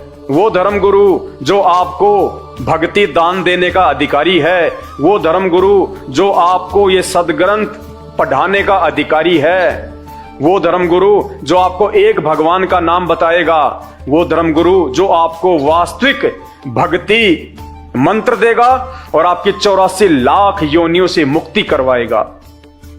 और जीते जी भी आपके या आपके परिवार पे किसी भी प्रकार का कोई भी संकट नहीं आएगा। आपके शरीर में किसी भी प्रकार का कोई रोग नहीं हो सकता। आपकी आंखों के सामने आपके बच्चों की मृत्यु नहीं हो सकती। औरत कभी विधवा नहीं हो सकती। घर में कभी कोई अमंगल नहीं हो सकता। वो धर्मगुरु एकमात्र पूरी धरती पे संत रामपाल जी हैं। और इस बात की जानकारी आपको केवल उनके विचार सुनकर, उनके सत्संग सुनकर ही पता चल सकती है। तो YouTube पे जाके सर्च करें सृष्टि रचना संत रामपाल जी भगवान, और उसके बाद देखिए कि इन धर्म ग्रंथों में भक्ति और भगवान के विषय में क्या जानकारी लिखी हुई है। जो जानकारी आज से पहले हमारे जितने भी ये मठाधीश नकली संत महंत शंकराचार्य हिंदू धर्म में, मुसलमान धर्म में, सिख धर्म में, ईसाई धर्म में, पूरी धरती पे जितने भी धर्म गुरु हैं सबके सब एक संत रामपाल जी को छोड़ के अज्ञानी हैं, अज्ञानी। इनको इन धर्म ग्रंथों के विषय में कुछ भी जानकारी नहीं है सिवाय श्री कृष्ण और सुदामा की कहानी के, सिवाय राम और भीलनी की कहानी के। मीठी मीठी बातें बना के 4 पैसे दान धर्म के नाम पे लेना इनको जरूर आता है, लेकिन सही प्रकार से आपका आध्यात्मिक मार्गदर्शन करना इनके वश की बात नहीं है। तो भाई और बहनों, ये मानव जन्म बहुत अनमोल है, बाद में रोगे पछताओगे। परमात्मा कहते मानव जन्म दुर्लभ है, ये मिले ना बारंबार। जैसे पेड़ से पत्ता टूट जाए फिर वापस नहीं लगता डार। एक बार यदि ये मानव शरीर छूट गया, 84 लाख योनियों में जाने से आपके धर्मगुरु नहीं बचाएंगे, आपके संत महंत नहीं बचाएंगे। केवल संत रामपाल जी की भक्ति से ही हम 84 लाख योनियों से बाहर निकलने का रास्ता प्राप्त कर सकते हैं। बाकी धरती पे दूसरा कोई तरीका नहीं है, और यह तभी संभव है जब आप संत रामपाल जी के सत्संग सुनना शुरू करेंगे। अब बढ़ते हैं हम अपने अगले सवाल की तरफ। हमारा आज का अगला सवाल स्क्रीन पे, गलत साबित करो 1 लाख रुपए पाओ। ब्रह्मा विष्णु महेश व इनकी माता दुर्गा को भी पूर्ण परमात्मा की जानकारी नहीं है। हाँ जी, चारों वेद और गीता जी जिस पूर्ण परमात्मा की महिमा गा रहे हैं, उस पूर्ण परमात्मा की जानकारी वर्तमान में 33 करोड़ देवी देवता, ब्रह्मा विष्णु महेश और ब्रह्मा विष्णु महेश की माता दुर्गा अर्थात शेरा वाली को भी नहीं है। इनको भी पूर्ण आध्यात्मिक ज्ञान नहीं है। अब जब इनको ही ज्ञान नहीं है भक्ति और भगवान के विषय में, जिनसे ऊपर तो हम किसी को मान ही नहीं रहे, तो इस पृथ्वी लोक पे जितने भी छोटे मोटे ये संत महंत शंकराचार्य धर्मगुरु, राधा राधा हरे रामा हरे कृष्णा करने वाले चारों शंकराचार्य, इनको कहां से ज्ञान हो जाएगा? जबकि ये बातें हमारे ही धर्म ग्रंथों में लिखी हुई है। ये ब्रह्मा विष्णु महेश अपनी जीवनी में, पुराणों में ये स्वयं इस बात को स्वीकार करते हैं कि हमारे को पूर्ण आध्यात्मिक ज्ञान नहीं है। दुर्गा जी भी श्री देवी भागवत पुराण में, श्री देवी भागवत पुराण में स्वयं शेरा वाली माता दुर्गा जी भी अपनी भक्ति करने के लिए मना कर रही है कि मेरी भक्ति से लाभ नहीं है, तुम उस परमात्मा की भक्ति करो, तुम उस ब्रह्म की भक्ति करो। तो चारों वेदों में और गीता जी में जो भगवान के विषय में, भक्ति के विषय में जो गूढ़ ज्ञान है, वो गूढ़ ज्ञान दुर्गा जी, ब्रह्मा विष्णु महेश और 33 करोड़ देवी देवताओं की भी बुद्धि से लाखों कोस दूर है। तो ये गांव गांव, नगर नगर, शहर शहर में आश्रम खोल के धर्म को धंधा बना के बैठे हुए नकली ये पाखंडी धर्म गुरु आपको कहां से सही मार्गदर्शन दे देंगे भक्ति और भगवान के विषय में? और यही कारण है आज सभी देवी देवताओं की भक्ति और पूजा पाठ करते करते भी सब लोग दुखी हैं। कारण यही है कि आप सही मार्ग पे नहीं चल रहे, जिससे आपको इन देवी देवताओं से भी कोई थोड़ा बहुत लाभ प्राप्त हो।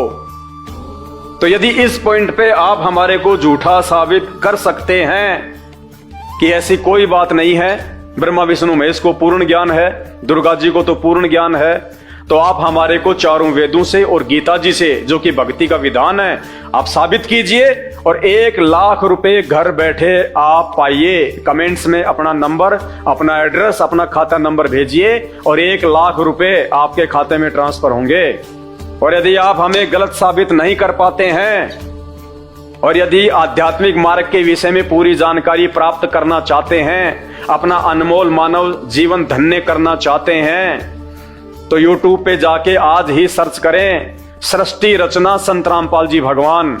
केवल संत रामपाल जी ही पूरे विश्व में वो धर्मगुरु हैं जिन्होंने केवल हिंदू धर्म के सभी धर्म ग्रंथों का ही नहीं, केवल गीता जी और वेदों का ही नहीं, मुसलमान धर्म की कुरान, तौरेत, जबूर और इंजल, ईसाई धर्म की बाइबल, सिख धर्म का गुरु ग्रंथ साहिब और भी जितने मजहब हैं, उन सभी की पुस्तकों का वास्तविक सार निकाल के अपने सत्संगों में डाल रखा है कि भगवान कौन है और भक्ति क्या है और किस भगवान की भक्ति करने से हम 84 लाख योनियों से बाहर निकल सकते हैं। उनके अलावा पूरी दुनिया में दूसरा कोई तरीका नहीं है जो ये शरीर छूटने के बाद आपको 84 लाख योनियों के महादुख से बाहर निकाल सकता है।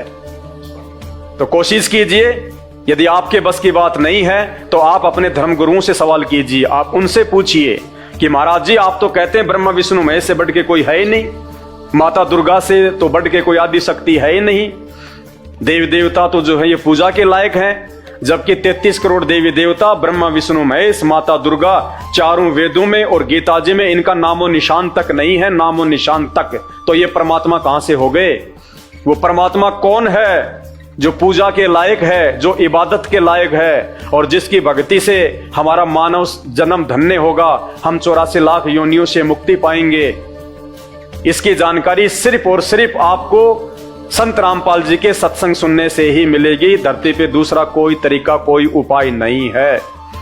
तो आज ही YouTube पे जाके सर्च कीजिए, सृष्टि रचना संत रामपाल जी भगवान, आपकी आंखें खुलने वाली हैं। तो चलिए अब आगे बढ़ते हैं हमारे अगले सवाल की तरफ। आज का हमारा अगला सवाल स्क्रीन पे, गलत साबित करो 1 लाख रुपए पाओ।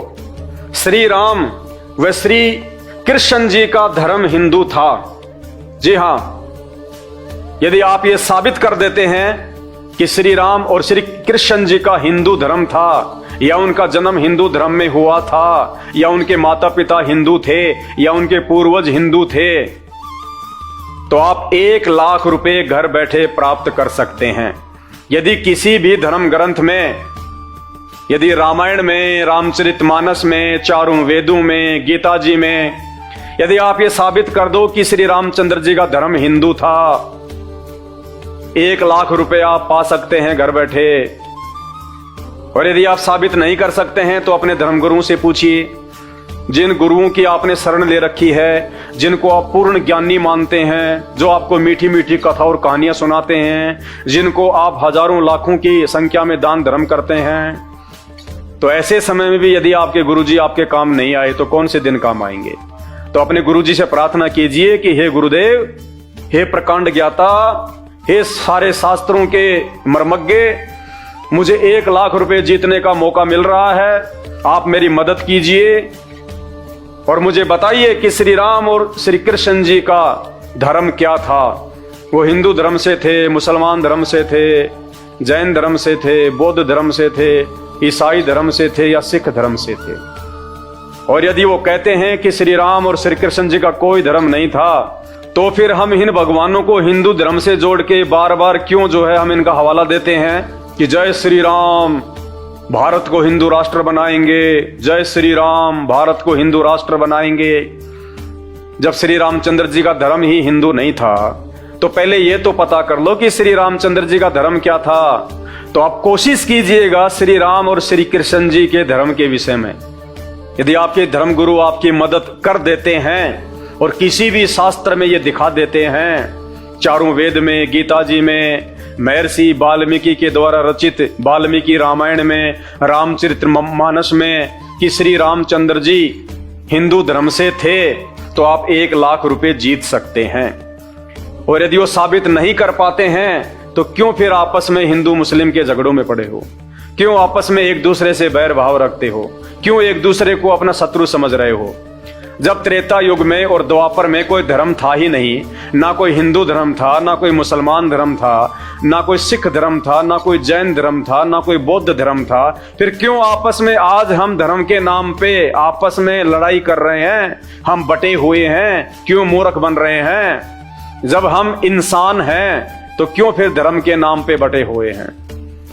तो भाई और बहनों, इस विषय में भी आपको पूरी आध्यात्मिक जानकारी, जीव हमारी जाति है और मानव धर्म हमारा, हिंदू मुस्लिम सिख ईसाई धर्म नहीं कोई न्यारा, ये नारा है संत रामपाल जी भगवान का, जो अपने आध्यात्मिक ज्ञान के द्वारा अपनी समर्थता से आने वाले समय में पूरे विश्व को एकजुट करेंगे, सभी जाति और धर्मों को एक मंच पे लेके आएंगे।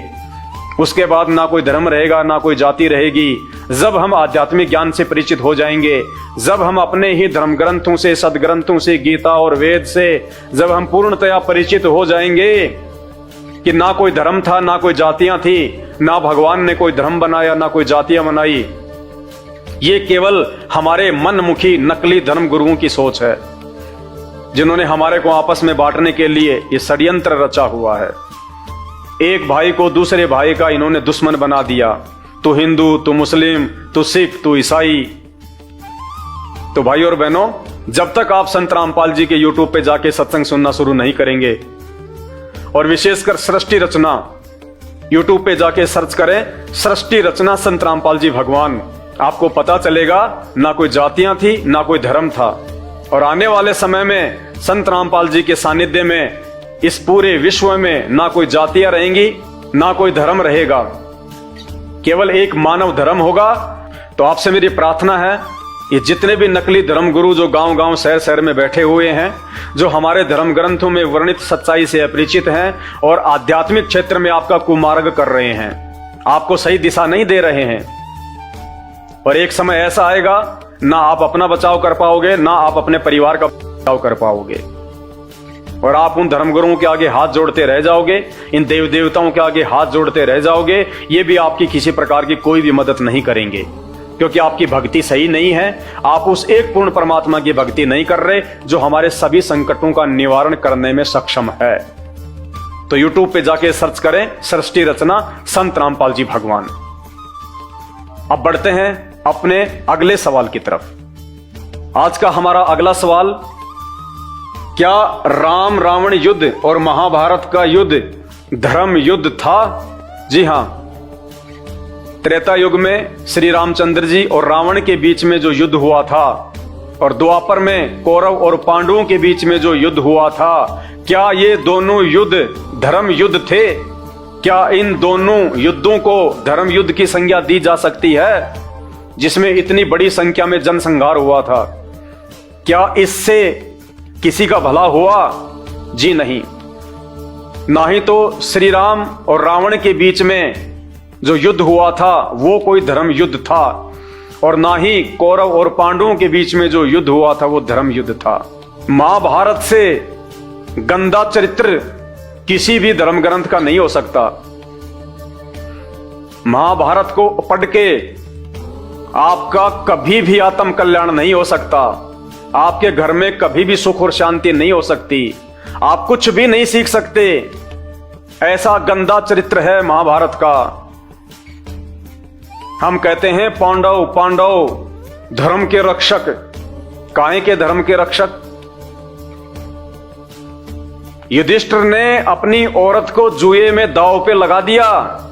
क्या आप लगा सकते हैं आज? क्या यह धर्म का काम है? क्या आप कर सकते हैं यह धर्म का काम? पांडवों ने अपनी औरत को जुए में लगा दिया, जुए में। अब इससे गंदा चरित्र और क्या हो सकता है? आपस में भाई बंटवारे की लड़ाई, कोई दूसरे देश के राजा ने आक्रमण नहीं किया, यह कोई गौ रक्षा की कोई लड़ाई नहीं थी। कौरव और पांडव आपस में भाई थे, और आपस में राज के बंटवारे को लेके यह महाभारत का युद्ध हुआ था। अरे आपस में भाई बंटवारे की लड़ाई थी, आपस में अपने घर में बैठ के निपटाते। 18 करोड़ लोग मरवाने की क्या आवश्यकता थी? इसलिए महाभारत के युद्ध को धर्म युद्ध की संज्ञा नहीं दी जा सकती। और यदि कोई साबित करे कि महाभारत का युद्ध धर्म युद्ध था, तो कौन से एंगल से था? कोई ये कहे कि जो कौरव थे वो अत्याचारी हो गए थे, दुर्योधन बहुत ज्यादा अत्याचारी हो गया था, तो दुर्योधन ने कहां अत्याचार किए और किस पे अत्याचार किए? और यदि वो अत्याचारी था, तो क्या श्री कृष्ण जी तो उस समय भगवान थे, 3 लोक के स्वामी थे? क्या उनमें इतनी भी पावर नहीं थी कि वो अकेले दुर्योधन का वध कर देते? दुर्योधन तो एक इंसान था, एक जीव था, वो तो भगवान नहीं था। और श्री कृष्ण जी भी तो राजा था। दुर्योधन से ज्यादा तो सेना श्री कृष्ण जी के पास थी। क्या श्री कृष्ण जी अकेले दुर्योधन का सर्वनाश नहीं कर सकते थे? उनके पास तो सुदर्शन चक्र है, वो तो किसी की भी गर्दन काट सकते थे। अरे जब भीम ने अंत में दुर्योधन को मार दिया, तो क्या श्री कृष्ण नहीं मार सकता था? तो कोई भी व्यक्ति यह साबित नहीं कर सकता कि महाभारत का युद्ध जो है वो धर्म युद्ध था। आपस में जमीन का बंटवारा, राज्य का बंटवारा, दो भाइयों के बीच में लड़ाई, कौरव और पांडवों के बीच में, और पूरी दुनिया का इन्होंने सत्यानाश करवा दिया। 18 करोड़ लोग मरवा दिए, दुनिया भर की औरतें इन्होंने विधवा कर दी, दुनिया भर के बच्चे इन्होंने अनाथ करवा दिए। और अंत में क्या हुआ? ना वो राज्य उन कौरवों को मिला, ना वो राज्य उन पांडवों को मिला। थोड़े दिनों बाद वो पांडव भी हिमालय में जाके जो है वो गड़ के मरे, वो राज यहीं रह गया, वो जमीन यहीं रह गई, और 18 करोड़ लोग मरवा दिए। फिर कहते हैं वो धर्म युद्ध था। खुद की औरत को जुए में लगा दिया, ये धर्म है? ये धर्म का काम है क्या? डूब के मरने की बात है, डूब के मरने की बात। आज कोई नीचे से नीचे गिरा हुआ व्यक्ति भी ये काम नहीं कर सकता जो अपनी बहन बेटी को, अपनी औरत को जुए में लगा दे। आजकल तो सरकार ने भी जुए पे जो है वो पाबंदियां लगा रखी हैं, और ये काम जिनको आप बहुत बड़े महान व्यक्ति कहते हैं वो सरेआम किया करते थे। तो भाइयों, महाभारत और रामायण ये दो जो युद्ध हैं ये धर्म युद्ध नहीं थे।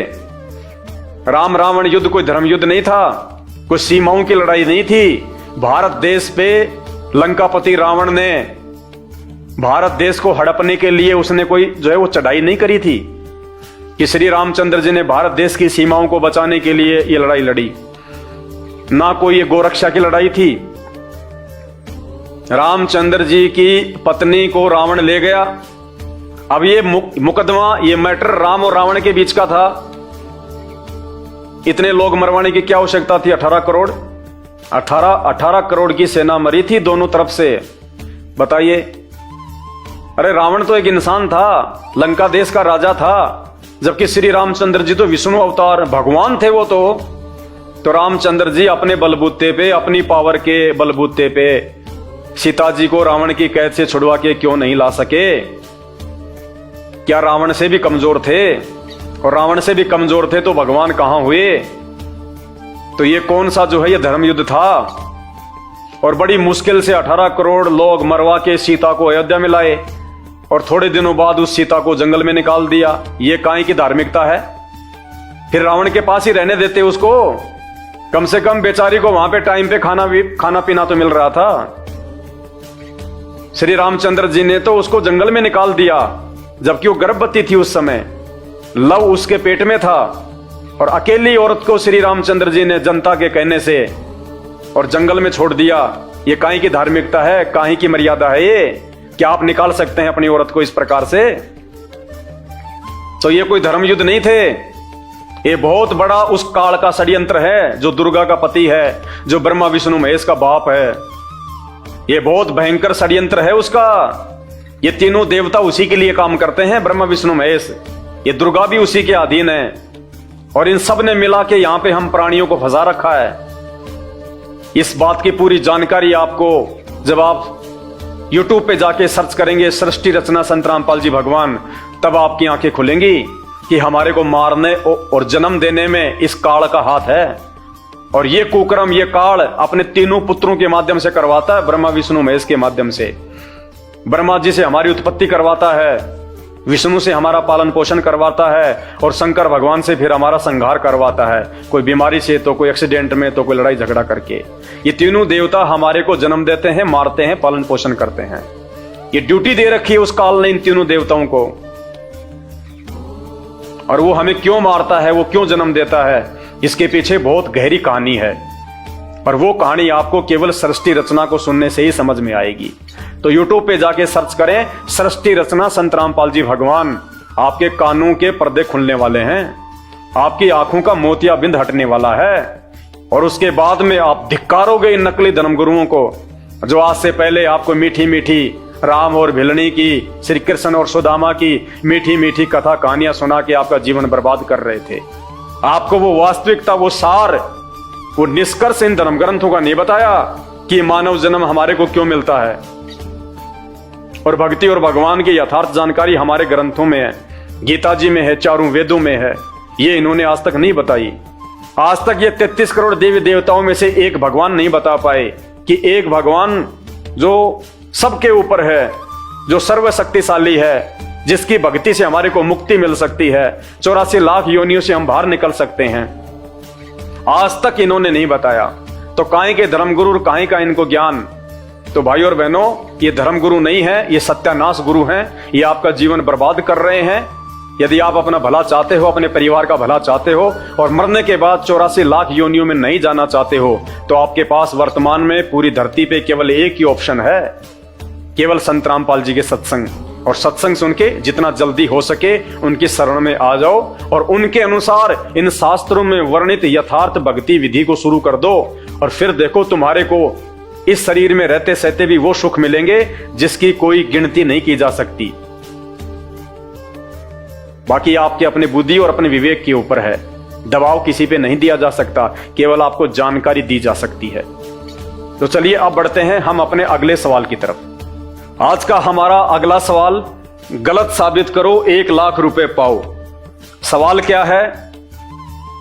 साबित करो हजरत मोहम्मद जी मुसलमान, ईसा मसीह ईसाई, नानक जी सिख, महावीर स्वामी जैन और गौतम बुद्ध धर्म में पैदा हुए थे। जी हां, आप कोशिश कीजिए या आप अपने धर्म गुरुओं से पूछिए। यदि आप मुसलमान धर्म से संबंधित हैं तो अपने मुल्ला और मौलवियों से पूछिए। यदि आप हिंदू धर्म से संबंधित हैं तो अपने धर्म गुरुओं से, शंकराचार्यों से जो है पूछिए। यदि आप सिख समाज से संबंधित हैं तो अपने गुरु साहिबानों से पूछिए जो आपका आध्यात्मिक रूप से मार्गदर्शन कर रहे हैं। सवाल ध्यान से पढ़ लीजिए। साबित करो हजरत मोहम्मद जी मुसलमान थे। यदि आप ये साबित कर सकते हैं कि हजरत मोहम्मद मुसलमान धर्म में पैदा हुए थे या उनका धर्म मुसलमान था या उनके माता पिता का धर्म मुसलमान था, तो आप 1 लाख रुपए जीत सकते हैं। क्योंकि भक्ति का विधान, भक्ति का संविधान चारों वेद और गीता जी हैं। क्योंकि जिस समय द्वापर युग में, महाभारत के समय, कुरुक्षेत्र के मैदान में गीता जी का ज्ञान दिया गया था, उस समय धरती पे कोई भी धर्म मौजूद नहीं था, सब इंसान थे। तो गीता जी का ज्ञान वर्तमान में सभी धर्मों के लिए है। द्वापर युग के बाद में ये धर्म बने हैं। द्वापर युग के बाद में हम लोग इंसान से धर्मों में आपस में हमारा बंटवारा हुआ है, वरना पहले हम सब इंसान थे, हमारे पूर्वज एक ही थे। उसके बाद कोई हिंदू बन गया, कोई मुसलमान बन गया, कोई जैन बन गया, कोई ईसाई बन गया। तो यदि आप साबित कर सकते हैं कि हजरत मोहम्मद जी का जन्म मुसलमान धर्म में हुआ था, तो आप 1 लाख रुपए जीत सकते हैं। कोशिश कीजिए, अपने धर्मगुरुओं के पास जाइए, उनके सामने सवाल रखिए कि महाराज जी, यूट्यूब पे एक वीडियो आया है, संत रामपाल जी भगवान का एक भगत है, वो सवाल कर रहा है और सवाल के जवाब में 1 लाख रुपया भी दे रहा है। वो कह रहा है यदि हजरत मोहम्मद का जन्म मुसलमान धर्म में हुआ था तो आप अपनी कुरान शरीफ से साबित कर दीजिए, चारों वेदों से साबित कर दीजिए, गीता जी से साबित कर दीजिए कि हजरत मोहम्मद का जन्म मुसलमान धर्म में हुआ था। नहीं कर पाएंगे, क्योंकि सब जानते हैं, सबको पता है कि मुसलमान धर्म हजरत मोहम्मद जी ने चलाया था। मुसलमान धर्म के प्रवर्तक हजरत मोहम्मद जी हैं। अरे जब हजरत मोहम्मद जी ने मुसलमान धर्म को चलाया था तो फिर हजरत मोहम्मद जी कौन से धर्म में पैदा हुए थे? क्योंकि उन्होंने तो मुसलमान धर्म को जो है वो चलाया था। और उन्होंने मुसलमान धर्म को जो है वो कब चलाया? ये तो है नहीं कि वो पैदा होते ही दूसरे दिन ही उन्होंने मुसलमान धर्म की नींव डाल दी। वो बड़े हुए, शादी वादी हुई, उनको आध्यात्मिक ज्ञान हुआ, उन्होंने लोगों को अपने भगत बनाना शुरू किया। तकरीबन 40-50 साल के बाद उन्होंने मुसलमान धर्म को चलाया। तो फिर मोहम्मद जी कौन से धर्म में पैदा हुए थे? क्योंकि उन्होंने तो पैदा होने के 30, 40, 50 साल के बाद में मुसलमान धर्म चलाया। तो हजरत मोहम्मद जी का जन्म कौन से धर्म में हुआ था? उनके माता पिता कौन से धर्म में थे? जिस समय हजरत मोहम्मद का तो जन्म ही नहीं हुआ था, जिन्होंने मुसलमान धर्म चलाया। तो फिर मुसलमान धर्म को चलाने वाले हजरत मोहम्मद जी के माता पिता का क्या धर्म था? कौन से धर्म में थे? उस समय तो मुसलमान धर्म था ही नहीं। नहीं साबित कर पाओगे और आपके भाग्य में 1 लाख रुपए प्राप्त करना नहीं है। इस विषय में यदि आप पूर्ण जानकारी चाहते हैं कि आपकी कुरान शरीफ में वास्तव में धर्म के विषय में जो सच्चाई है वो केवल आपको संत रामपाल जी ही बता सकते हैं वर्तमान में, क्योंकि ये बाखबर हैं, इल्म वाले हैं। सूरत फुरकान 25 आयत नंबर 52 से 58। हे हजरत मोहम्मद, उस बाखबर से जा पूछ उस अल्लाहु अकबर की जानकारी। कुरान शरीफ कह रही है हजरत मोहम्मद को कि हजरत मोहम्मद, अगर तुझे उस अल्लाहु अकबर की जानकारी चाहिए तो किसी बाखबर से जा पूछ। सूरत फुरकान 25 आयत नंबर 52 से 58। वो बाखबर जिसको गीता जी में तत्वदर्शी संत कहा गया है वो केवल संत रामपाल जी हैं, जो सभी धर्मों के सभी ग्रंथों का आज वर्तमान में यथार्थ ज्ञान दे रहे हैं। उनके अलावा किसी भी धर्म में कोई भी धर्म गुरु उन धर्म ग्रंथों में लिखित सच्चाई आपको नहीं बता सकता, क्योंकि वे बाखबर नहीं हैं, वे तत्वदर्शी संत नहीं हैं। तो कोई भी मुसलमान भाई या मुसलमान धर्म का कोई भी मौलवी या धर्म गुरु अगर ये साबित कर दे कि हजरत मोहम्मद जी का धर्म मुसलमान था तो 1 लाख रुपए आप जीत सकते हैं, क्योंकि जब हजरत मोहम्मद ने ही इस्लाम धर्म चलाया है तो उनका धर्म तो इस्लाम हो ही नहीं सकता। तो भाइयों, इस गलतफहमी से बाहर निकलो। कोई हिंदू नहीं है, कोई मुसलमान नहीं है, कोई जैनी नहीं है, कोई बौद्ध नहीं है, हम सब इंसान हैं। द्वापर से पहले कोई धर्म नहीं था, हम सबके पूर्वज एक ही हैं। द्वापर युग के बाद में हमारे को इस काल के द्वारा मुसलमान धर्म में जिसको शैतान कहते हैं, हिंदू धर्म में जिसको काल कहते हैं, जो दुर्गा जी का पति है, ब्रह्मा विष्णु महेश का बाप है, इसने अपने स्वार्थ के लिए हमारे को यहाँ पे फंसाए रखने के लिए हमारे को सबको आपस में बांट दिया इसने। तो यदि आप वास्तव में सच्चाई जानना चाहते हैं कुरान शरीफ के बारे में तो आप संत रामपाल जी के यूट्यूब पे जाके सत्संग सुनना शुरू कर दीजिए। और मुसलमान धर्म के जाकिर नाइक के साथ में संत रामपाल जी की 3 घंटे की डिबेट का एक वीडियो आपको यूट्यूब पे मिलेगा। जाकिर नाइक वर्सेज संत रामपाल जी ज्ञान चर्चा सर्च कीजिए, आपकी आंखें खुलने वाली हैं। इन मुल्ला मौलवियों ने आपको कहां अज्ञानता की नींद में सुला रखा है। आपको यदि अपने धर्म ग्रंथ की यथार्थ जानकारी चाहिए, कुरान शरीफ की यथार्थ जानकारी चाहिए कि वो अल्लाहु अकबर कौन है, वो अल्लाहु कबीर कौन है, वो बड़ा भगवान कौन है, केवल संत रामपाल जी ही आपको बता सकते हैं, क्योंकि ये अंतिम पैगंबर हैं। सभी धर्मों के अंतिम पैगंबर हैं संत रामपाल जी। इस भूल में मत जीना कि हजरत मोहम्मद जी मुसलमान धर्म के अंतिम पैगंबर थे, नहीं। आज वर्तमान में पूरे विश्व का अंतिम पैगंबर संत रामपाल जी भगवान हैं, जो सभी धर्मों के सभी सदग्रंथों को खोल खोल के बता रहे हैं। इनके अलावा विश्व के किसी भी धर्मगुरु के पास में किसी भी धर्म ग्रंथ की कोई यथार्थ जानकारी नहीं है, ना वो दे सकते हैं, क्योंकि वो अधिकारी ही नहीं है। तो इसी प्रकार जो ईसाई धर्म को मानने वाले हैं उनसे मेरी प्रार्थना है, आप ये साबित कीजिए कि जो ईसा मसीह थे उनका धर्म ईसाई था और 1 लाख रुपए जीतिए। यदि आप ये साबित कर देते हैं कि ईसा मसीह जी का धर्म ईसाई था, वो ईसाई धर्म में पैदा हुए थे, तो आप 1 लाख रुपए जीत सकते हैं। लेकिन आप भी साबित नहीं कर पाएंगे, क्योंकि आप सब जानते हैं कि ईसाई धर्म की स्थापना हजरत ईसा जी ने की, यानी ईसा मसीह ने की। तो फिर ईसा मसीह जी का जन्म कौन से धर्म में हुआ था? जब ईसा मसीह ने आगे चल के ईसाई धर्म की नींव डाली, तो फिर ईसा मसीह जी कौन से धर्म में पैदा हुए थे? उनका धर्म क्या था? उनके माता पिता का धर्म क्या था?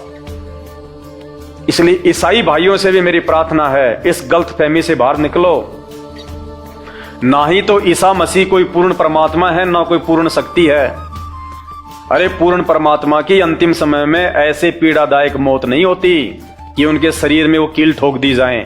कौन भक्ति करेगा भगवान की ऐसी दुर्गति देख के? वो आप और हमारी तरह जीव थे, भगवान विष्णु के लोक से आए हुए थे। जैसे राम और कृष्ण थे, ऐसे ही ईसा मसीह भी भगवान विष्णु के अवतार थे। क्योंकि ये पूरी जो सृष्टि है, जो ये 3 लोक ये केवल ब्रह्मा विष्णु महेश के माध्यम से ये दुर्गा, और दुर्गा के माध्यम से काल, और काल के माध्यम से वो पूर्ण परमात्मा चला रहा है। पूर्ण परमात्मा जिसकी जानकारी ब्रह्मा विष्णु महेश को भी नहीं है, तो ईसा मसीह को कहां से जानकारी हो जाएगी? तुम ही कहते हो कि वो परमेश्वर के पुत्र थे, वो परमेश्वर के पुत्र थे, तो परमेश्वर तो नहीं हुआ ना, परमेश्वर का वो पुत्र हुआ ना। तो तुम्हारे अनुसार वो परमेश्वर कौन है? काल, जो ब्रह्मा विष्णु महेश का बाप है, और ये उसके पुत्र हैं, ये उसके अंश अवतार हैं। ये हजरत मोहम्मद, ईसा मसीह, ब्रह्मा विष्णु महेश, राम कृष्ण।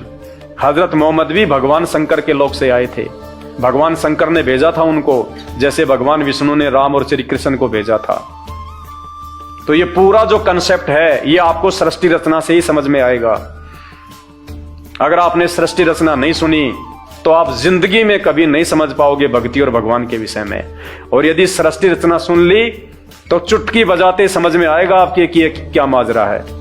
आज से पहले देश और दुनिया के लिए जो पहाड़ जैसी समस्या बनी हुई थी, भगवान और भक्ति के विषय में पूरी सही जानकारी संत रामपाल जी ने चुटकियों में सुलझा दी। चुटकियों में दिखा दिखा के, इन नकली धर्म गुरुओं की तरह खाली मनमुखी रूप से नहीं बोलते। अगर मुसलमान धर्म के विषय में कोई उन्होंने जानकारी दी है तो मुसलमान धर्म की सभी पुस्तकों में दिखा के दी है, तौरेत, जबूर, इंजल और कुरान शरीफ से। अगर हिंदू धर्म की उन्होंने जानकारी दी है कि पूर्ण परमात्मा कौन है, सही भक्ति क्या है, तो उन्होंने चारों वेदों को दिखाया है, गीता जी को दिखाया है, 18 पुराणों को दिखाया है।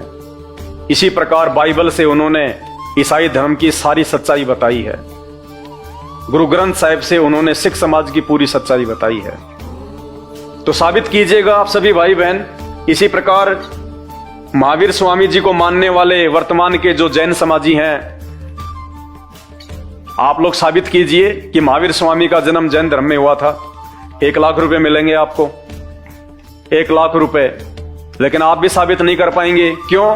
क्योंकि आप लोगों के अनुसार महावीर स्वामी ने तो जैन धर्म चलाया है। तो फिर महावीर स्वामी जी का जन्म कौन से धर्म में हुआ था?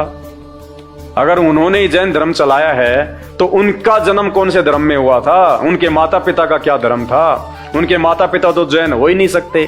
जब उनके बेटे ने कोई धर्म चलाया है तो उनके माता पिता तो जैनी हो ही नहीं सकते। इसी प्रकार गौतम बुद्ध, जिनको हम महात्मा बुद्ध कहते हैं, उनके जितने भी मानने वाले हैं, फॉलोवर हैं, वो भी ये साबित नहीं कर सकते कि महात्मा बुद्ध का धर्म जो है बौद्ध धर्म था। क्योंकि ये जो बुद्ध शब्द है ये तो उनके जन्म के बाद में शुरू हुआ है। आप भी 1 लाख रुपए प्राप्त नहीं कर सकते, क्योंकि आप भी साबित नहीं कर सकते कि गौतम बुद्ध का जन्म जो है वो बौद्ध धर्म में हुआ था। क्योंकि बौद्ध धर्म की स्थापना तो गौतम बुद्ध ने की थी। तो फिर उनका जन्म कौन से धर्म में हुआ था? उनके माता पिता का क्या धर्म था? बौद्ध धर्म तो हो ही नहीं सकता। आप भी 1 लाख रुपया नहीं जीत सकते। तो ये यथार्थ जानकारी आपको पूरी विश्व में, पूरी दुनिया में केवल संत रामपाल जी दे सकते हैं। और उन्हीं की दी हुई जानकारी ये दास आपको बता रहा है, क्योंकि आज से पहले ये जानकारी किसी के पास थी नहीं। तो सभी धर्म के मानने वालों से मेरी प्रार्थना है, मेरे हाथ जोड़ के विनती है, आज पूर्ण परमात्मा के रूप में धरती पर संत रामपाल जी स्वयं जो है वो प्रकट हैं। आप उनके सत्संग सुनिए। और विशेषकर जब आप YouTube पे जाएं तो YouTube पे जब तक आप उनके द्वारा बताई गई सृष्टि रचना को नहीं पढ़ेंगे, नहीं समझेंगे, तब तक आपको किसी भी धर्म का कोई भी धर्म ग्रंथ समझ में नहीं आएगा। भाई और बहनों, 2 घंटे से मुझे थूक बिलोने का कोई शौक नहीं है। आप भी अपने कीमती समय में से थोड़ा बहुत समय निकाल के ये वीडियो देख रहे हैं, तो ये वीडियो देखने का फायदा उसी समय है जब आप संत रामपाल जी के सत्संग सुनना शुरू करें। क्योंकि आज इस पूरी धरती पर केवल एक ही परम संत है, बाकी कोई संत इस धरती पे नहीं है। और जितने भी संत हैं ये धर्म गुरु हैं, इनको अपने स्वयं के धर्म के विषय में पूरी जानकारी नहीं है। इनको स्वयं के धर्म ग्रंथों के विषय में पूरी जानकारी नहीं है। हिंदू धर्म गुरुओं को गीता जी और वेदों के विषय में पूरी और सच्ची जानकारी नहीं है।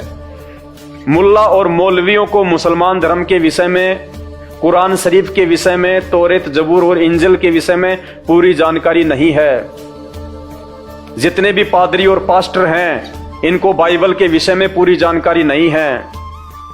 सिखों को गुरु ग्रंथ साहिब के विषय में जानकारी नहीं है। ना ही बौद्ध और जैन समाज को अपने अपने धर्म ग्रंथों की जानकारी है। ये सारी जानकारी संत रामपाल जी ने सभी धर्म के मानने वालों को दी है। आपने उनके सत्संग सुनने पड़ेंगे और सत्संग सुन के आप विचार कीजिए कि आपको मानव जन्म क्यों मिला है।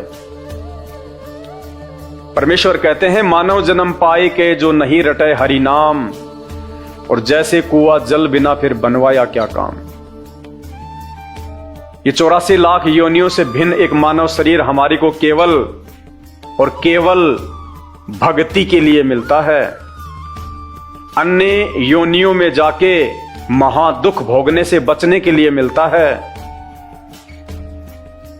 और यह केवल उसी समय संभव है जब हम एक परमेश्वर की भक्ति करें। और एक परमेश्वर की जानकारी वर्तमान में पूरी पृथ्वी पे यदि किसी धर्मगुरु के पास में है तो केवल परम पूज्य सतगुरु रामपाल जी भगवान के पास में है। और जब तक आप उनके सत्संग नहीं सुनेंगे, आप उनके विचारों से परिचित नहीं होंगे, तब तक ऐसे ही आप अपना ये अनमोल मानव जन्म बर्बाद करते रहेंगे। और आज मानव जन्म में आप कितने सुखी हैं बिना भक्ति और भगवान के। और कल को जब ये शरीर छूटेगा, हम 84 लाख योनियों में जाएंगे, उस समय हमारे साथ में क्या बीतेगी।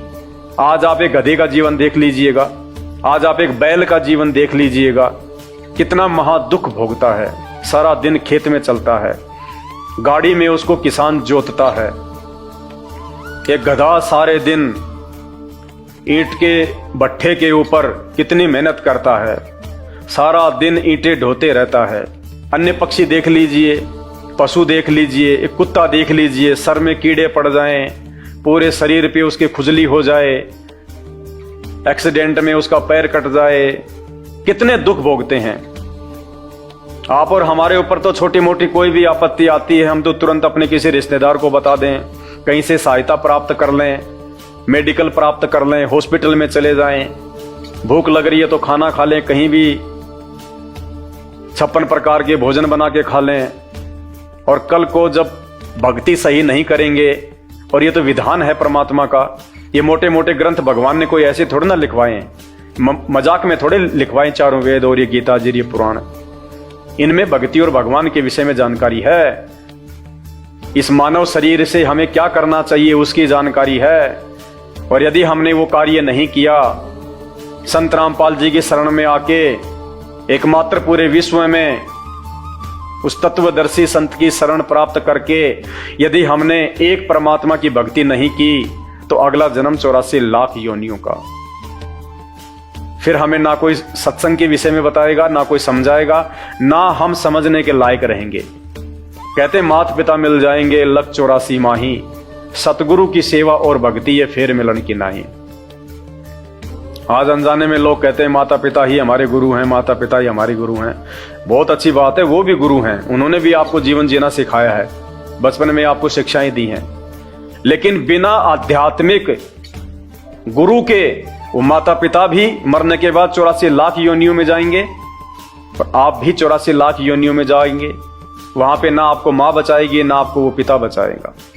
तो ये परम पिता परमात्मा इस धरती पे प्रकट है, सबका पिता है, सबकी मां है। ये हमें सत्य आध्यात्मिक ज्ञान देके 84 लाख योनियों से भी बचाएंगे। और इस शरीर में रहते सहते यदि हमारे ऊपर कोई संकट आना होगा, कोई परेशानी या कोई दुख आना होगा, हमारे कोई प्रारब्ध का, हमारे कोई पूर्व जन्मों के कुकर्मों का, उसको भी संत रामपाल जी अपनी भक्ति से काटने में समर्थ हैं।